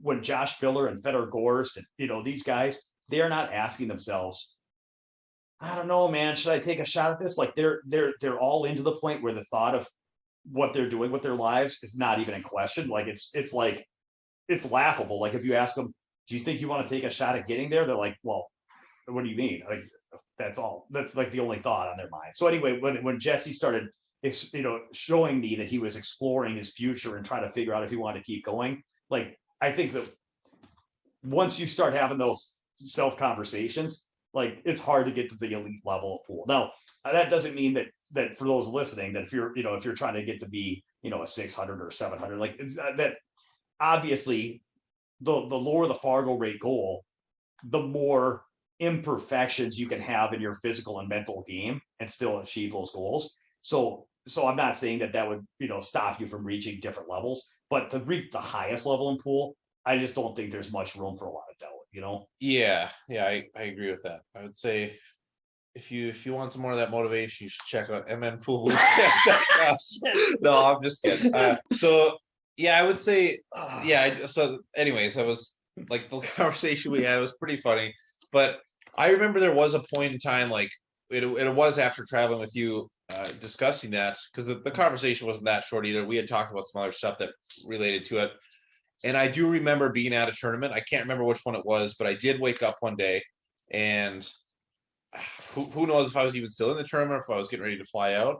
But I just remember like getting out of the shower and thinking this through, and I was like, like if I got to be as good as I wanted to be, like how would I want my career to look? And then of course at the time it was like I'd want to be the guy like Shane and win all the tournaments, or even if it was only for like 3 to 4 years. And then that's where I'd ask myself that question. I was like, if I put all my energy and time into this for the next, handful of years, do I think in like 2 years, do I think I'll be splitting sets with him? And like, I just had to be completely honest. And I was like, yeah, that's just not going to happen. And that was like the moment for me, even though it wasn't when I officially quit, I knew that I didn't want to play anymore, or I still wanted to play, but not like, I lost the drive to want to be really good. So from there, I mean, it just was like a slow decline into the next like year of kind of playing pool, because that's what I still did. But it's interesting to me, what was it? Now, most people wouldn't even question this, because they'd be like, yeah, if anybody asks, like, could you get as good as Shane in 2 years? Anybody listening to this would be like, of course not, including me. So, but you're playing, you're young, you want to, pro-sized event or whatever. At what age were you when you won like that pro tournament or whatever, like that? What wasn't it, like a kind of a semi-pro tournament? What was it that you won down in Florida when you were like 19 or 20? Yeah, no, that was, I don't know like what you even consider that. It's hard to really. But it was an open I was regional like 19 or something. or something. So you're playing good. My point is you're playing really good. Why would you look at it and say you couldn't get as good as Shane in 2 years? Because like if you look at Tyler, like now maybe Tyler doesn't believe he could get as good as Shane in 2 years. Sure. But he believes that he could still become successful enough to have a career. But he might believe he can. I don't know. Yeah. Like for you. So for me, I mean, it's a weird way to explain it, because I don't want this to come off as like when I name drop on people. Like I don't want it to like sound like I'm talking down on who they are or like as players, because I have a lot of respect for anybody that plays like a high level, of course. But yeah, like in that tournament that you brought up, like I remember, beating like Larry Neville and John Moore again and those things, and like players in like that range to me always seemed very talented, but they still had leaks as far as like they might not always deliver their best game, right? And I finally figured it out for myself that what Shane had went like deeper than the surface of being a player. And it was something that I couldn't replicate, which is, I mean, maybe I'm out of place by saying this, but like I happen to know a little bit more about his past, where like I think some things, and especially like with his hearing, I mean, being bullied as a kid, right? Like that instills something in you that just it cannot be created, like other unless you go through like a tough scenario, in my opinion.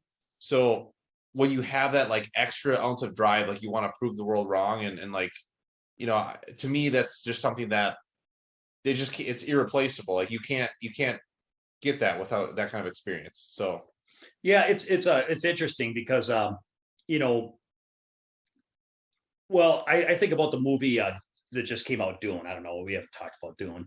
That was the first book that I read as a kid was Dune. That was like the first real book, okay?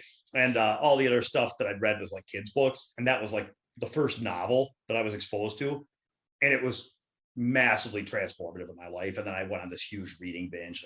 Just anyway, so in Dune, and it's a great movie. I was really happy with the remake because the 1984 Dune was absurdly bad. But anyway, I was blown away by the fact that I liked the movie because I loved the book so much. I didn't think I could possibly like the movie, but they actually did. It was actually profound to me to see this book that's been so meaningful to me brought to life in such a larger than life screen. I had to see it in the theater. So go watch Dune, and should probably watch it in an AMC theater.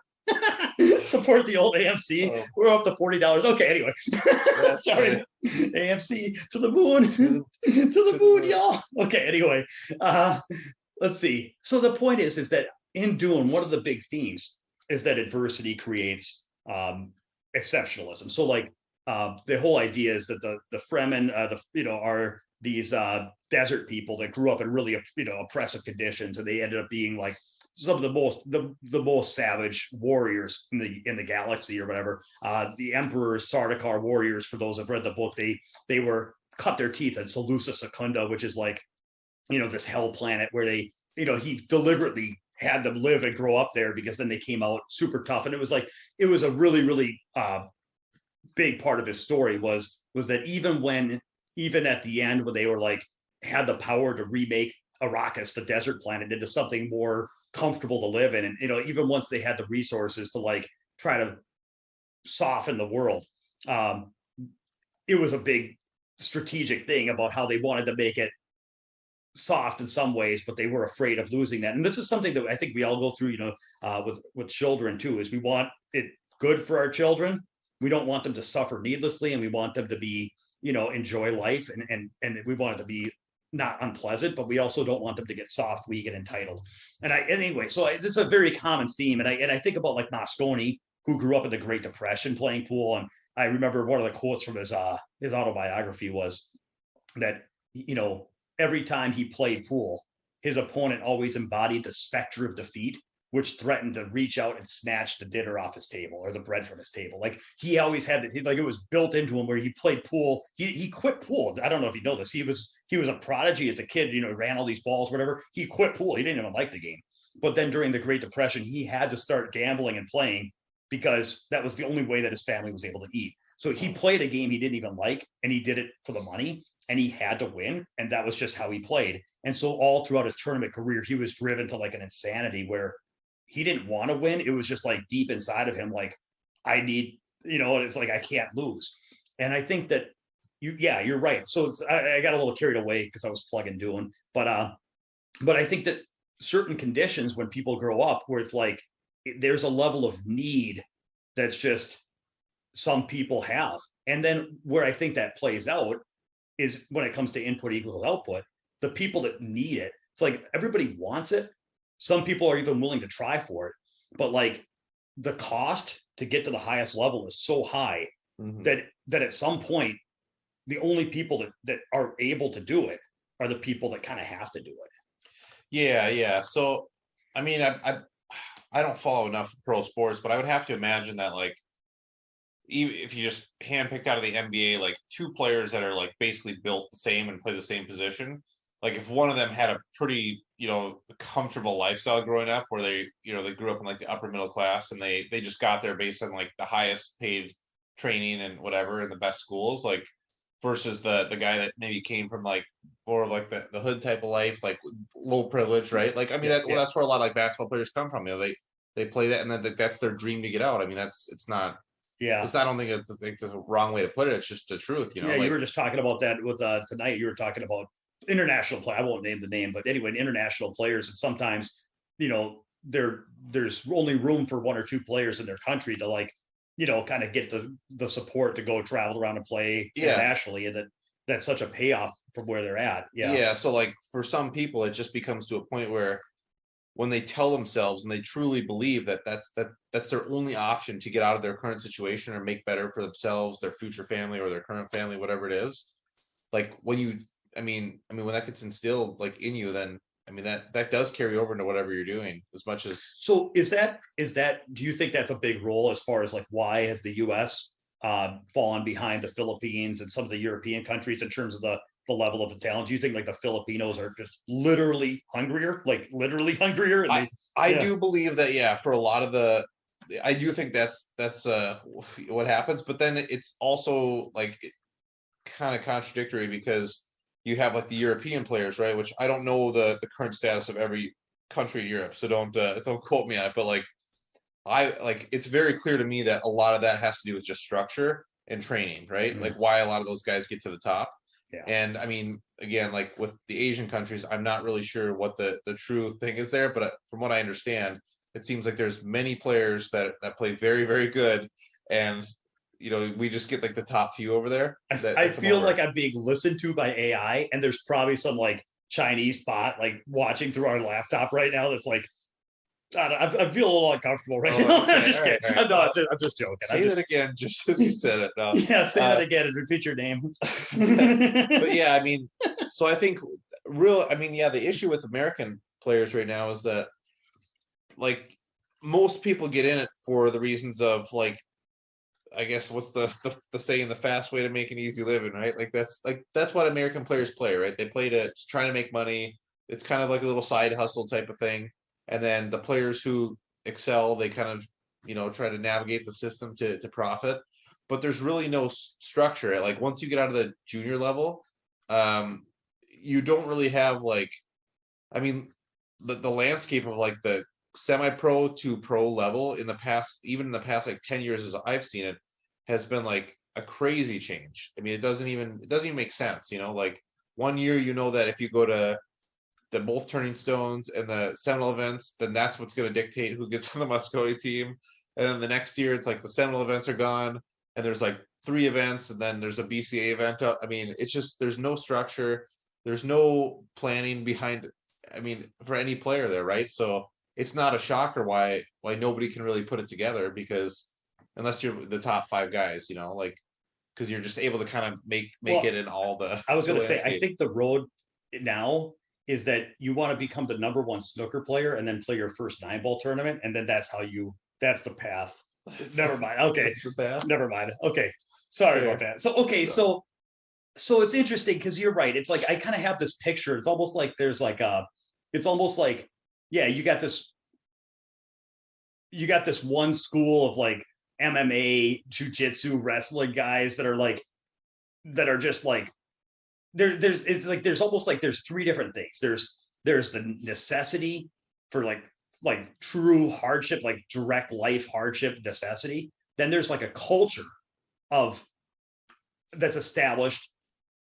Like, what do we do in our culture? And then the third thing is like the desire to just like want it. And I feel like the Philippines, it's like the MMA guys that are like the wrestlers, where they're like there's like hundreds and hundreds of guys in these gyms that are all fighting day after day after day and just killing each other to try to make it out of their gym and make it on the big scene and get their winning ticket. So you get like these people wrestling for their lives. In Europe, I feel like a lot of these places, they have like a culture that they've created of training, which is like they push each other, because that if you practiced on your own, you can only practice so hard and so long.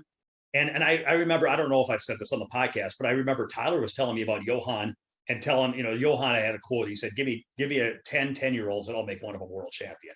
Because what they do, like I've looked at some of the drills that they do and some of the ways they practice. And if I saw that drill, I would either not even bother to try it because I'm like, well, that's stupid. I'll never do that. Or if I tried it, I'd be like kind of tentative, like, well, I'll try it and see how tough it is and feel it out and maybe practice it a little bit and maybe suck a little bit less at it than I did when I started. But yeah, who are we kidding? I'm not going to complete that drill. Whereas in some of these places, they're like, they lock a group of 10-year-olds in the room where they're like, someone's going to complete this drill. Who's going to be? Which one of you is going to be the world champion? And then they just keep going at it and they push each other. And in a room full of people where they're just like, yeah, we're going to do this, all of a sudden they push to levels that you might not on your own in a culture. And I feel like the US players are more like you said, we're comfortable. So we're like the ones that are going to the MMA gym. We're going to the franchise MMA gym where we're going to go to jujitsu classes because we think it's cool to like, it'd be kind of cool to do some grappling and learn some moves. And it's like, it's hard to be the guy that like drives his, crossover SUV, goes to Starbucks in the morning, swings by the MMA gym, and then tries to do some jujitsu from 6 to 8 and be like, because you like the idea of MMA and then go compete against people that are either like fighting for survival or the people that have a culture that's established of training harder than we could really think that people actually train. That's something like that. Yeah. I mean, and I'm not by any means saying that I have even a decent idea of a solution for how this to be fixed. Because yeah, go ahead. But like to me, the structure does have a lot to do with just why.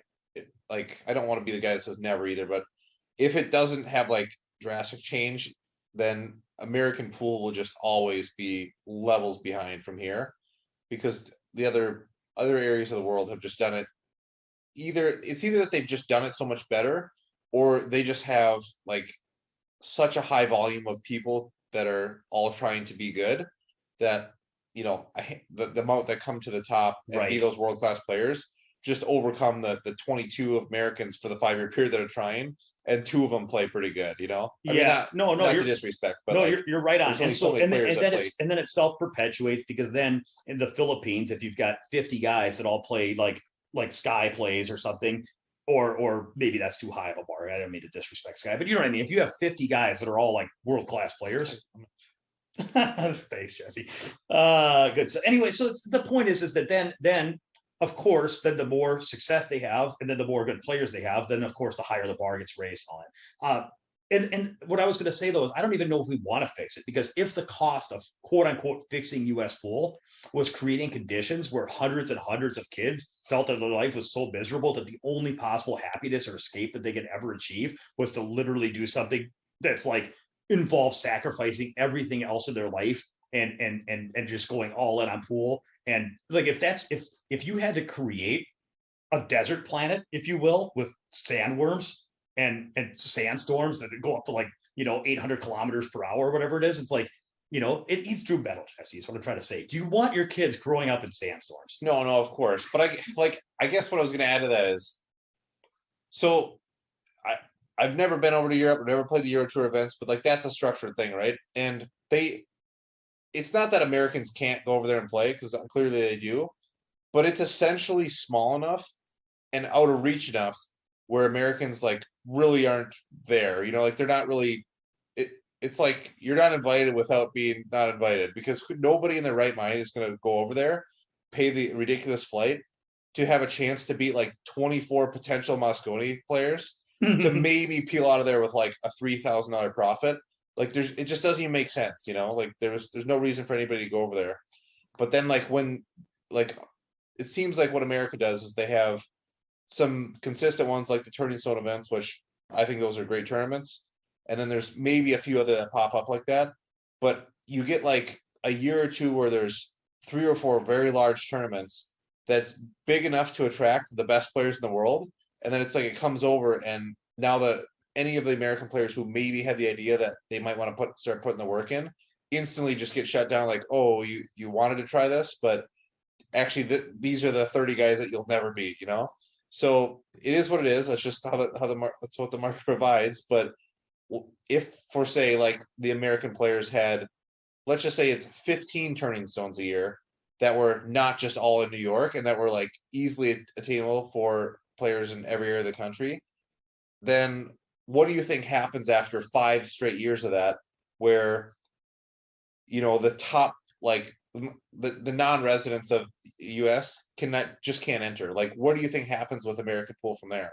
Personally, I think that we now see another 10 to 15 players who are probably, I mean, like somebody we were just talking about today, like the Danny Olsons, right? There's other, maybe not so many guys that play his speed even, but like there are other guys that are getting closer to that, that if they had that consistent level, like we're going to get more of the top 700 players, right? Yeah, But no, I could but see that. nobody can really, it's not even sustainable for somebody to even like be dedicated long enough, because if they go on a run where they go play for 2-3 months on the road and they hit a level of tournaments, well then it's just like it dries out for a while. Then they're back to playing like on valleys, giving up 2 games to 7, like rob their local or regional players. And there's such a lack of consistency that like who could navigate that? There's no. So I this mean, is good because we've been going for a while, and what I want to do is you can kind of continue this thought, because what I talked a little bit about Josh, and I wanted to ask you why, where are you at currently? Are you playing? Are you not playing? And why? Because basically all the reasons, all the we've been describing the landscape of pool when you're in that kind of, you know, nationally competitive, but not necessarily internationally competitive. Or you know what I mean with that kind of level. I don't know how you want to put it, but where we're in that kind of the range that me and you and Josh kind of find ourselves in. We've been talking about the landscape of being a a good US player. So now we've talked about how Josh processed it, how he was able to manage it, and then why he ultimately decided he doesn't want to manage it right now. Where are you at with pool? Are you quit? Are you full time? Are you in between? well, I'm definitely not full time, and I definitely never will be full time. I mean, even if the even if it offered where I could get at like a 60 to 80K a year guaranteed salary to travel around and play pool, it's just not going to happen for me. Not a lifestyle I'm interested in. Um, I've definitely very close to the line of quit. I don't really, I don't really desire or have too many pool goals as of now. I mean, but like I'll hit some balls with you, as you know, and people at home don't, or listening don't know that. But yeah, like Demi and I might get together and hit some balls every few months or something. But right now, it's very low on my priorities list. But at the same time, I mean, who knows? Like I know that you're going to Derby this year. It's possible I make an attendance and just fire at that for a handful of days, and then I might not pick up my cues for 6 months. Like it's not really a priority for me. But yeah, for me, I mean, a lot of the reason why I don't play even part time is just because the inconsistency of like what's going on. It's like, So the go ahead. questions. Okay, I'm sorry. No, No, you're no, making a point about inconsistency. yeah, like for me, it's just like I want to have some sort of way to plan. I mean, if I knew that I could, go to, I mean, yes, I'm well aware that I can still sign up for tournaments like Turning Stone, and that's cool. But for me, I do want to look at the financial reason too, and the idea of spending that money to go out to play a tournament that most likely at best I'll like, break even if or be within a few $100s. That just doesn't mean enough to me to want to go play, even if I could go and beat a couple of top So players. this is a really a good point. So when it comes to pool, there's different reasons to play. One is financial gain. One is social gain, and one is some kind of intrinsic you know joy that you get out of breaking through and playing different levels. What I think people what I if and I'm trying not to put words in your mouth, so correct me if I'm wrong. I think that in the beginning there's like some like as a teenager, I know that I had some like social incentives to like I wanted to be the player.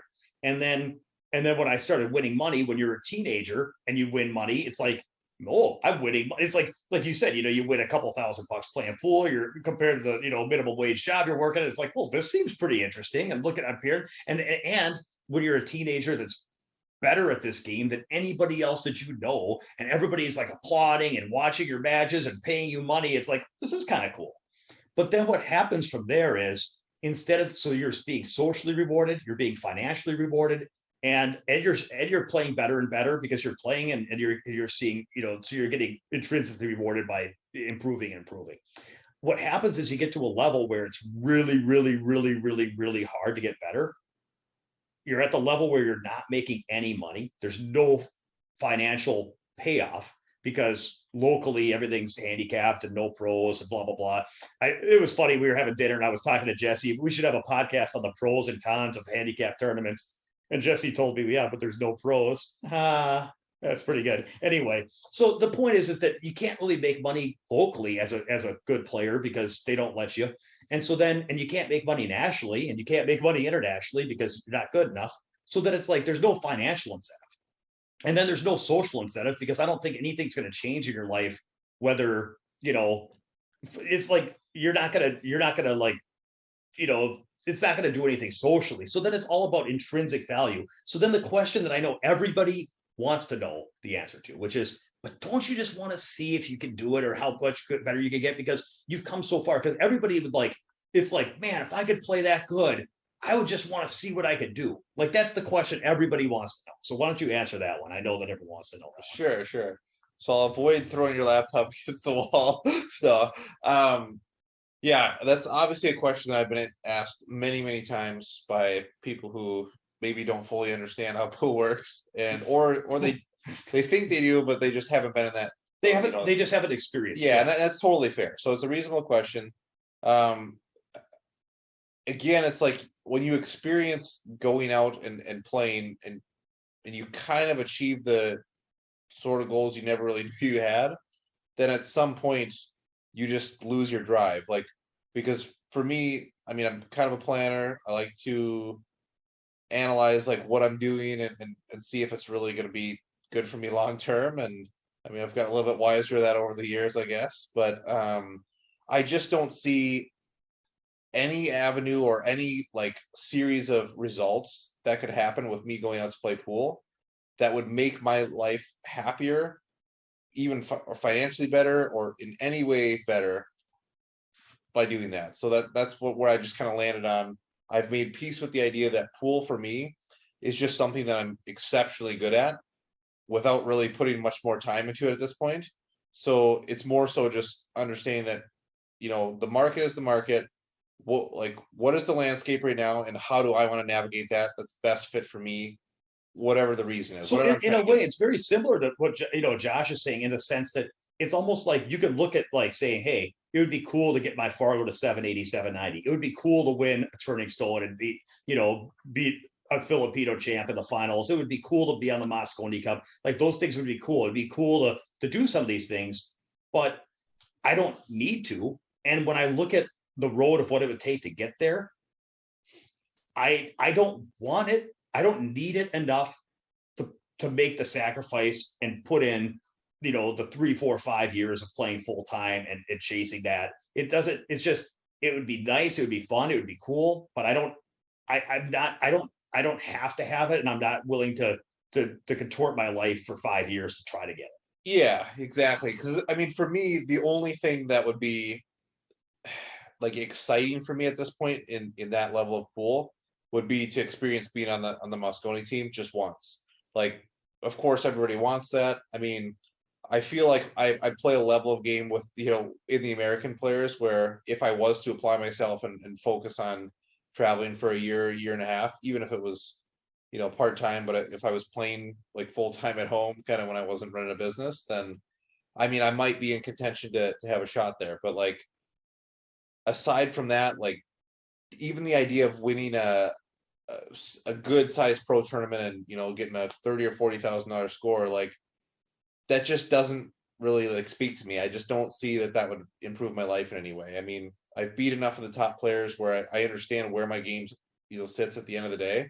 I'm not going to get this false sense of delusion that all of a sudden I can be the next best player, and I don't really need I don't like you said, like when you kind of come up in that younger age and you're in your teenager, everybody's like putting you up on this pedestal, like the next big thing. Like, I've experienced being in the spotlight enough to know that that's not like a fulfilling thing.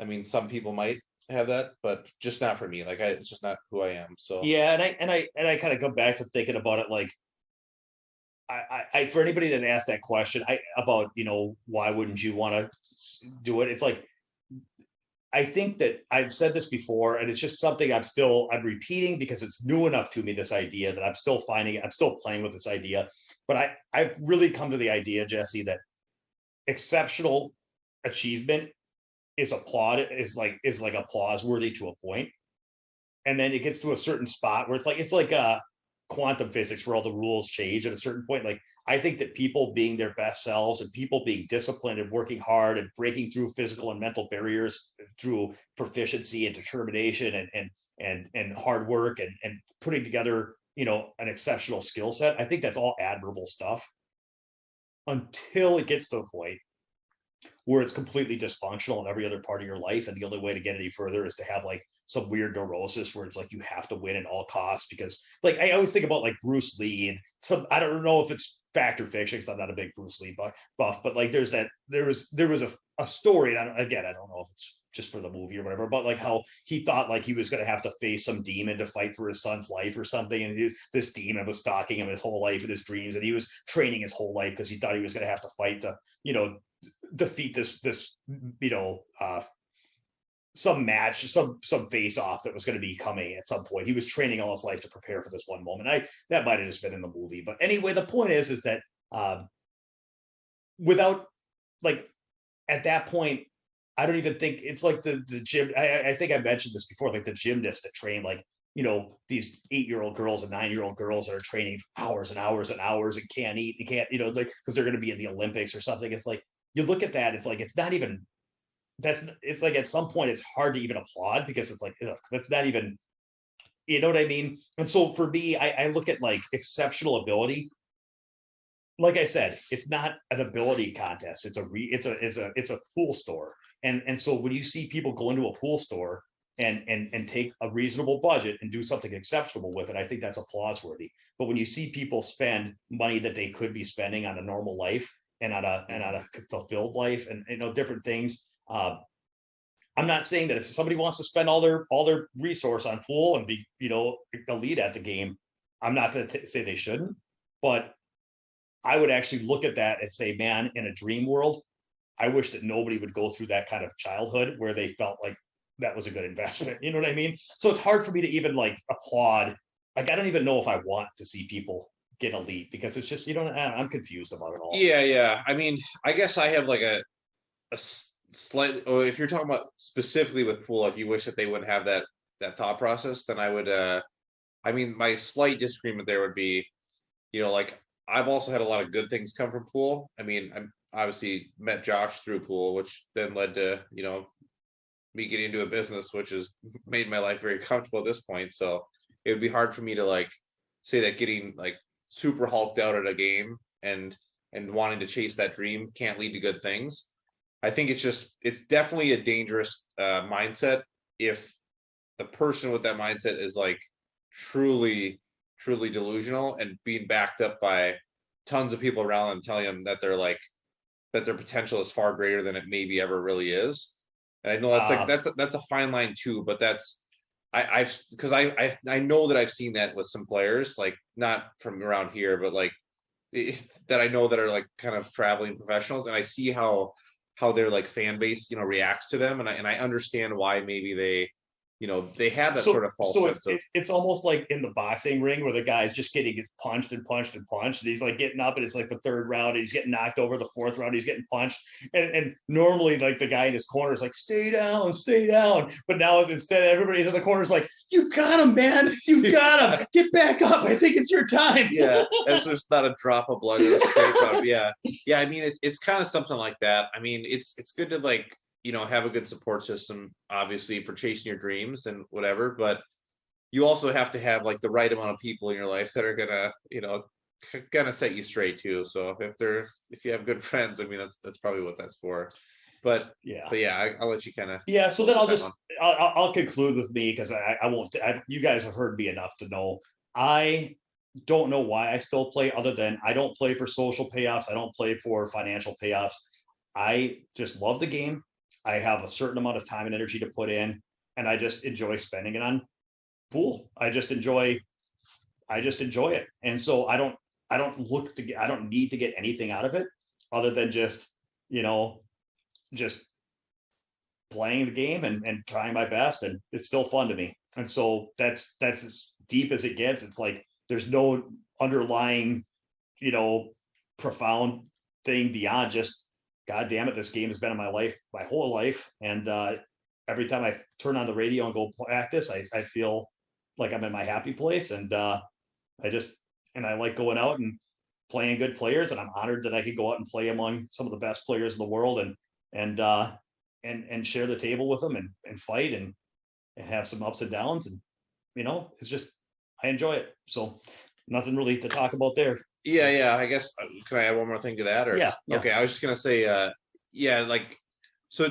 to not sound super negative about like me being not willing to go and play or whatever, like it's more so just now where I'm not willing to sacrifice the things that I don't like, which are like the travel, the added expense to do that. Like I still like the idea of challenging myself, as like where we go to play in some of these tournaments.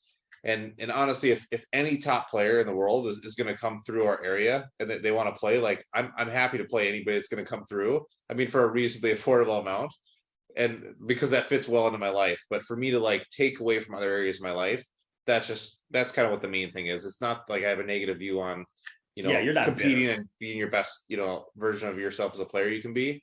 It's just that when it starts to impede on the other areas of your life, eventually you have to really make a call at what's a healthy balance for you. So, yeah. Agreed. So I will tell you, we're going to wrap up pretty quick. I've got one, not quite a road story, but I've got one story I wanted to share before we wrap. But I will say that we've covered a lot tonight. We went over a lot of stuff. We talked about the state of pool, why, what it's like, and why some people want to keep playing and why some people don't, and some of the challenges. We talked about US versus other countries and what it takes to be elite. We've, in terms of mindsets, we've talked about how to break through, getting to the next level. So you guys have been with me the whole time. I don't need to recap it all. I'm thinking about all we covered, because some of it, in some ways, you guys might have questions or comments, and maybe we dig in deeper to some of these things that you want to go down further with. But I'm pretty satisfied. I'm pretty satisfied that you guys have gotten to know a little bit about Jesse Engel, and you can see him, look him up on YouTube and all that. And then I think that's good. So yeah, so everybody, thanks for tuning in, and hit me with comments, questions, and suggestions for future topics, because I've got a few. But yeah, I appreciate you coming on. And Jesse is a good friend of mine, fortunately. So there's a possibility that we can do more in the future, keep these podcasts going. And then all right, so this story, I know I've told people this story. I don't think I've told it on the podcast, and if I have, I'm sorry, but I can't remember. But I don't think I have. Jesse and I got together at the local pool hall. I don't remember how many years ago. It's probably 10 years ago, not quite 7 to 10 years ago.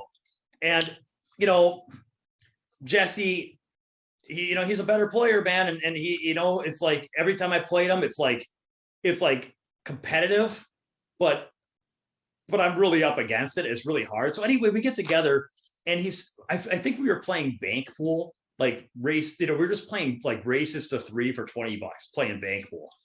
And banking is not the strongest part of my game, and Jesse is like, he's not like I'm trying to think of the best bank. He's not Billy Thorpe, but Jesse, he banks well. He plays the game really well, man. So anyway, we're playing banks, and it's like he's not beating me like 3-0, 3-0, 3-0, 5-0, 5-0, but like that would actually be easier to stomach in some way, because you'd be like, well, the guy just died. But it's like he just gets it done a lot, where it's like he'll be beating me 3-2 at a set counter, the game counter. He'll be beating me 5-3 at the bank counter. It just seems like it's just one of those situations where it's like everything I do is almost good enough, but not, and it's just kind of fatiguing. So anyway, he beats me a couple sets of banks, and so now I'm down $40, and I'm like, well, let's play some 10 ball. Right. And so we're like, well, we'll play a race to 7 for 20. And so I had a pretty good lead in this set, and I feel like I was playing really well, and I felt like I was winning the set.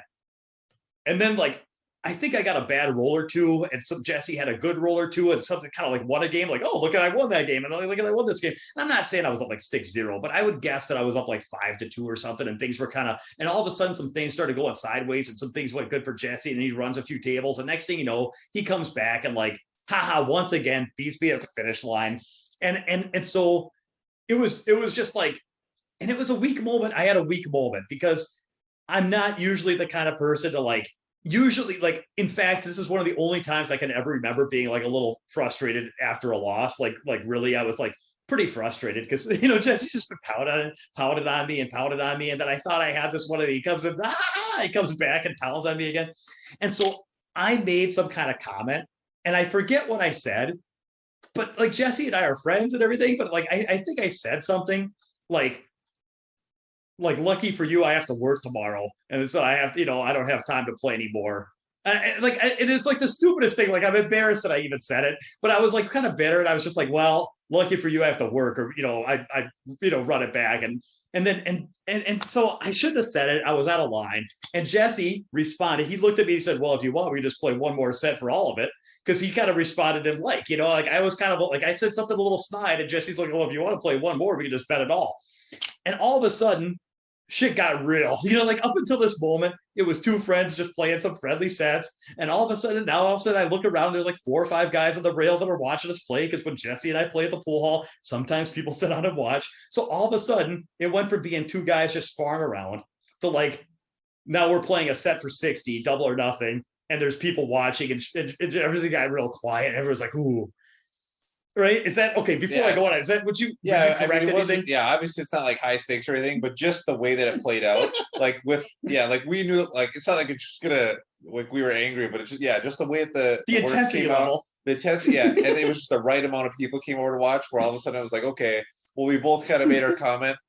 Now we both want to win the set because we don't want to look like an idiot. Yeah. So it got like it was probably just as awkward for us to be playing as it was for like the tension of the people watching. But it was just hard funny to explain the scenario. It's like and Jesse, one time he told me we were at a tournament one time and he said that sometimes when we like play games and we would play card games with each other, we'll play different games, and he's like, I think Josh actually said this. Josh said it's like me and Jesse. He always said it's kind of like wolf pups that are nipping at each other to like learn how to fight. It's like we're always just kind of like, we're not like nipping at each other in any like there's no malice or anything, but we're always kind of like sparring around. And so anyway, things get real. And so this set, it doesn't really matter how it plays out other than the fact that it goes hill.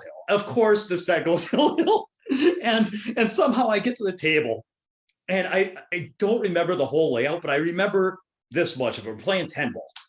And I remember this much, which is that the 7, 8, 9 was laying tough, like not like unrunnable, but like, there's certain layouts where even on the hill, the balls are sitting pretty good, where it's like, it's pretty routine. You have to, as long as you kind of keep calm and don't mess up, you're going to run the balls out. This was one of those layouts where you had to like, even if it's like, you don't have to run out, like they're laying tough. And I remember getting up there and I'm like, of course, this is my opportunity. It's a pretty tough one, but I was really, really determined to win this game of pool. Like I was really determined to win this game of pool. And I got up there and I'm grinding the balls in. And this is a super tough table, right? Toughest table. Yeah. Have you ever played on a tougher table?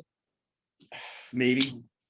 It's pretty tough, man. Like that's probably one of the hardest diamonds. I mean, rotation playable diamonds you can play on. Yeah. Yeah. So anyway, it's a tough rack and I'm panting and I'm gasping. And I have like this hard 7, 8, 9. And I'm telling you, I made the 7 and I made the 8. And now I got to put the 9 down. And the 10 ball is sitting like 1.5 feet out from the side pocket where you just shoot in the side. And I get down, I'm looking at the 9. If I make this 9, the 10 ball is like 1.5 feet out in front of the side. I just, it's a gimme shot on the 10. And I get down and I drill the 9 and I draw out of the rail. I bounce off and I've got a pretty, like a gimme shot on the 10. And I just was so pumped up. And I made that shot, and I like, I fucking got this set. Yeah. Sorry, I'm not supposed to swear, but this is just all coming back to me. And I stopped, and then I realized Jesse hadn't conceded the 10 ball, and just kind of kind of carrying on this. I'm really not proud of this moment, but I was just feeling like that little victory surge and that little bit like kind of some what do you call it when you're vindicated? And I kind of was just like a little bit like gotcha. And I looked over at Jesse, and I'm like, are you going to make me shoot this? And Jesse's like, yeah. And so I was like, I was kind of like doing my like proud stare, like looking around like I just proven something. So I got down and shot the 10 ball. And all of a sudden I got down and I was like totally unprepared to shoot this 10 ball. And I shot it into the point of the side. And then it like it hit the other point of the side, and then it like hung, and then it fell in. And everybody on the rail was just, it was like this collective gasp from the rail where it was like, and I stared at this thing, and it hung, and then it toppled. And I took a deep sigh of relief, and I just stared at it, and it was super quiet. And I looked over at everybody, and I looked over at Jesse, and I just said, you know, Jesse, I think that if that 10 ball hadn't have fallen in, that might have ended our friendship. Yeah, it was pretty funny, man. That was the most dramatic break-even session I've ever had in my entire life. Yeah, that was For 20, that was the most dramatic $20 break-even I've ever had. Yeah. Yeah, I mean, I don't even know if it would have been like, I don't know. I mean, either way, but I don't know if it would have been worth the $120 just to like go through that and have to. I know. Now you're gonna tell me you dumped me. No, it was just a funny. It was just a funny ending to the story, man. Like, it was like it was scripted, man, for sure. But it's funny, man. But no, that's you know what though. It's the only time I can remember that happening. Every other time we've played or I've played, it's just funny how pool happens, man. It's a funny game. So, but that was the younger me. I've grown up since then. So, well, listen, Jesse, thanks. You good? Yeah. Thanks for having me on. And if I guess if you want to bring me on for something different down the road, I'm probably happy to do that as long as the. All right, so guys, too annoyed, but in the comments, thumbs up or thumbs down. Is it okay if I invite Jesse on again? Because Josh is no more. So my choices are either to not do the podcast or I mean, Josh has got big shoes to fill, but we're trying to provide the best Cue It Up network content we can. So give us comments, and we'll catch you next episode. Take care.